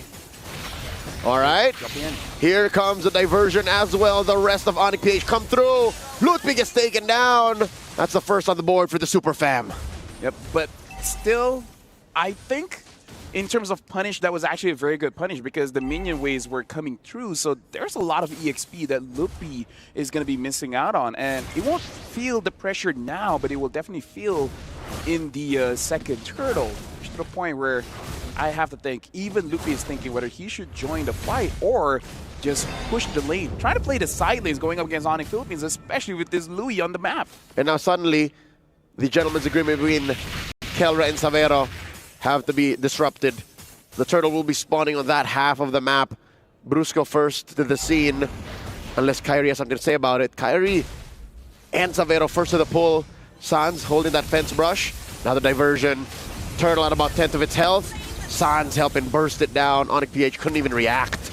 Yep, the decision coming in from ONIC ID, making it so that it's not a dance. Just a straight up take. Now ONIC ID with roughly around 2,000 gold ahead going up against ONIC Philippines. But again, I feel like for both teams, the gold lead doesn't really impact that much because both composition doesn't really have a big snowball with that kind of gold. Kyrie jumps Kirk, forcing that vengeance. In the protection of tier 2, Kirk will survive. Kelra throwing out that SOD in case his XP laner needs a little bit of help. ONIC ID, huge rotation. Not leading to much. I mean, they chunked a bit of that energy shield down bottom, but that's a good save for ONIC PH. And this is what a Farsa can really afford you. A lot of pressure down in the early game. And now Kelra getting that turret. So honestly, a very good trade coming in for both teams. The goalie doesn't really change much. And now the diversion just to give more farm over to Kelra. At this point, they're just hyper-farming Kelra, making it so that he gets all the minions. That's right. Double laning on a Moskov with very low effort with the help of the diversion. Kyrie and Severo holding this brush. I think Kelra's aware. Yeah, but at this point, Keyboy having the Flash of the Oasis, that's a big power spike for the entire team of ONIC Indonesia because it makes it so that the next turtle, if they choose to go for a fight, they're at a very big advantage because at this point, I feel like ONIC Philippines, they don't really have any anti-heal. Yep, not a single turtle yet going over to ONIC PH. They're doing their darndest to protect this tier 1 up top, but ONIC ID will go ahead and shrink the real estate ONIC PH is allowed to play in. They've taken this XP lane fight to the mid lane because, again, this is a lot of pressure coming from ONIC. They're now building up to a 3K gold lead up to this last turtle. The saving grace here is both Kirk as well as Kara is having a relatively good time, still able to farm up. No deaths yet for both Kara as well as Kirk. Super Friends as well, not involved so much, but again, not punished. So this is a situation where ONIC Philippines, they're losing, but honestly not by much. This is still a comebackable game coming in from ONIC Philippines. Yep, this is a controlled amount of losses that ONIC PH are giving. Call it a margin of error that they're working with in the early game. 100% turtle take rate for the Sky Kings. Yet ONIC PH, they don't look so sweated. They don't look so troubled. And now in comes Brusco, looking for one hit with a Tsunami Slam. Zaman forced out of Savero. Curtain call. He's not able to dash on through forward. Brusco flickers back. King Kong holding the line. Ooh, that is an Appraiser's Wrath, forcing a hard guard on Savero. In comes one from the side. That's Lutpi looking for damage. Instead, Kirk gets taken down. Brusco follows Sue. The Super Fam are crumbling. They put in so much effort, and all they got out of that was the top lane. They traded 2 bodies for the top lane tier 2. They tried to punish the Boxia's worst nightmare, which is checking the bush in mid. So many moments there, but hold on, Kelra getting targeted by Lupe. Oh! Lupe gets the kill onto Kelra. KO. That was an amazing move coming in from Lupe, but yeah, ONIC Philippines, they tried to use that bush to their advantage to get them, but again, this is one of the strengths of having an Angela. The moment you feel like you're out of the match, she brings you back in. And all this while, again, this is a very scrappy team fight, but the fact that ONIC ID, they have heal, ONIC Philippines, they have heal as well. It became very extended and eventually giving enough time for Lupe to get that flank angle onto Kelra. ONIC PH may have overestimated their margin of error. Now Kirk is in trouble. No one can save him here. Lutpi gets another kill. In comes the rest of ONIC PH, but it might be too little, too late. This Angela Baksha is capable of so much more than just brute forcing its way into team fights. Again, concrete example is that last engage in mid. They feigned the Kumar bush and said, no, Oh yeah. It's not us who's in trouble, it's you. This is what my mom always says. Behind every successful fight, there's an Angela behind there. Heck, sometimes she takes the kill. I need the stats on how good Angela is in MSC. It's interesting that she did not get banned here. Now the dance begins. ONIC ID, definitely the favored one. ONIC PH, I don't know what they're thinking, trying to contest. King Kong taking this long brush down bottom. Federer strike already. Lord at a 10th of itself, a 16th, a 20th. Ooh. King Kong with a steal! He's happy with what he got. He's just gonna waste ONIC ID's time crossing the long way, forcing a response. ONIC ID will definitely punish him here. But at the cost of a Lord from out of their nose, I'd say it's worth it. It was 100% worth it. This feels like an AOT moment where they just ask King Kong's like, go and die, but get that Lord from us. A bit of a mistake coming in from Kyrie, using the Retribution a little bit too early. You saw that slither of health linger there for a very long time, allowing King Kong to get that. But hey, those are the kind of mistakes that differentiates $100,000 US. If I'm not mistaken, Kyrie just used, King Kong just used the first skill, didn't even Retribution. No. He was waiting for the threshold and instead made that nanosecond call to go, I will not Retribution, I will just use my first skill, and he got away with it. And I guess that does help the map equalize. It did enhance this initial wave that will be coming out from ONIC. So yeah, this allows for the Super Fam to be a little more proactive. Feigning a diversion there keeps the gold lead at a manageable 4K. Something to consider as well, Kara now has the Trinity build here. Diversion. Trying to figure out whether they want to go for it or not. Kyrie going into the bush. Here we are. Diversion is going to be used. Oh, they're bringing him in! Straight into the inhibitor! That's dirty! Very well orchestrated, a freak of MLBB nature. You see the smile on Kirk's face. Can't believe they fell for that one.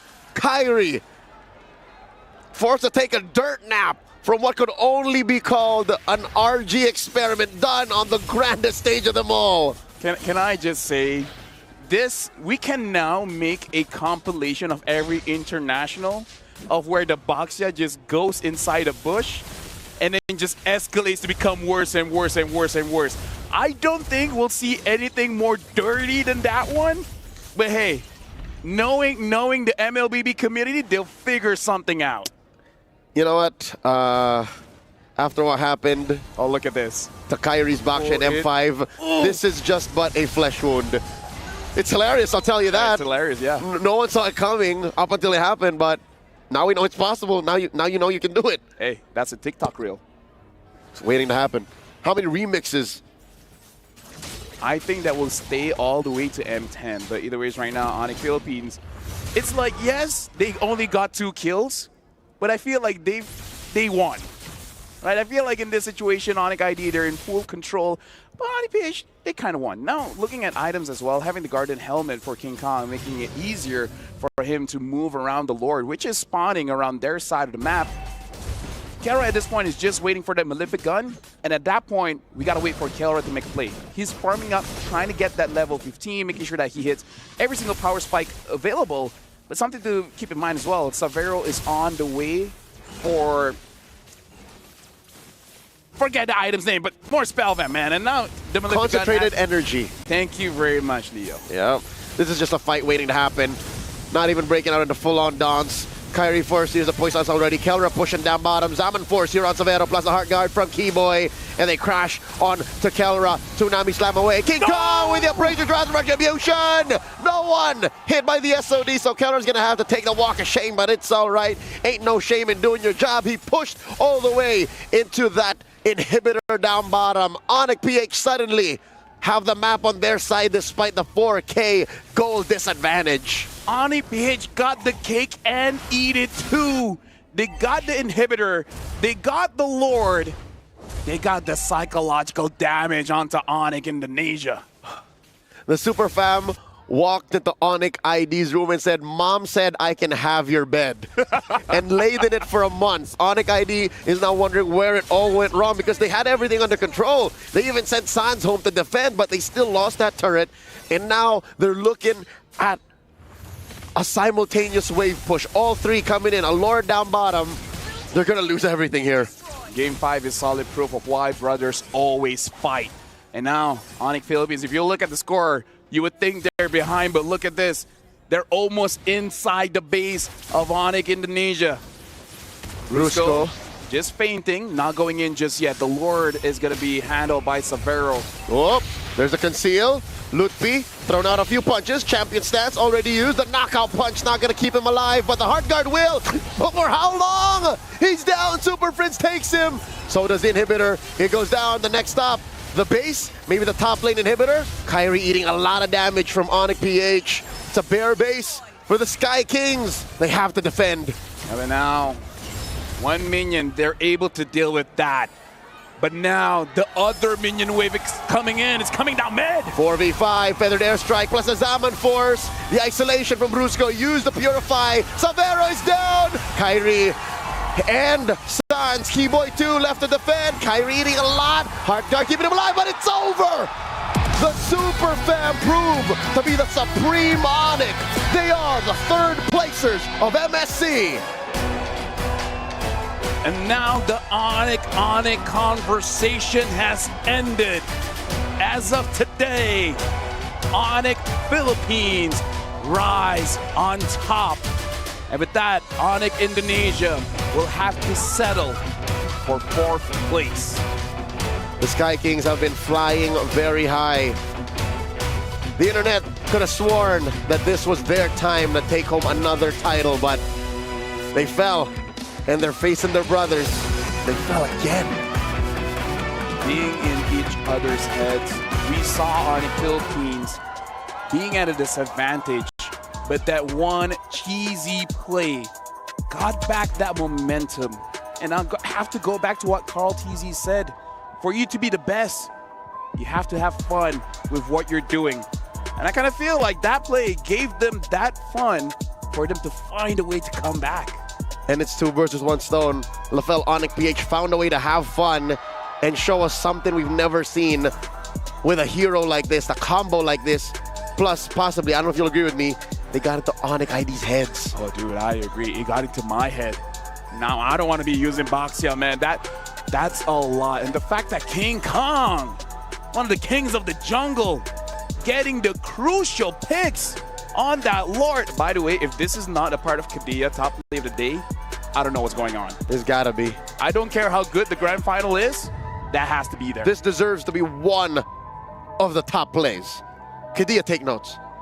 I would argue maybe even the top play. You know what? Forget about Savages, man. That was all 5 of ONIC Ph. This was premeditated. This is how you show you play together as a team, and you just make it personal on that one guy.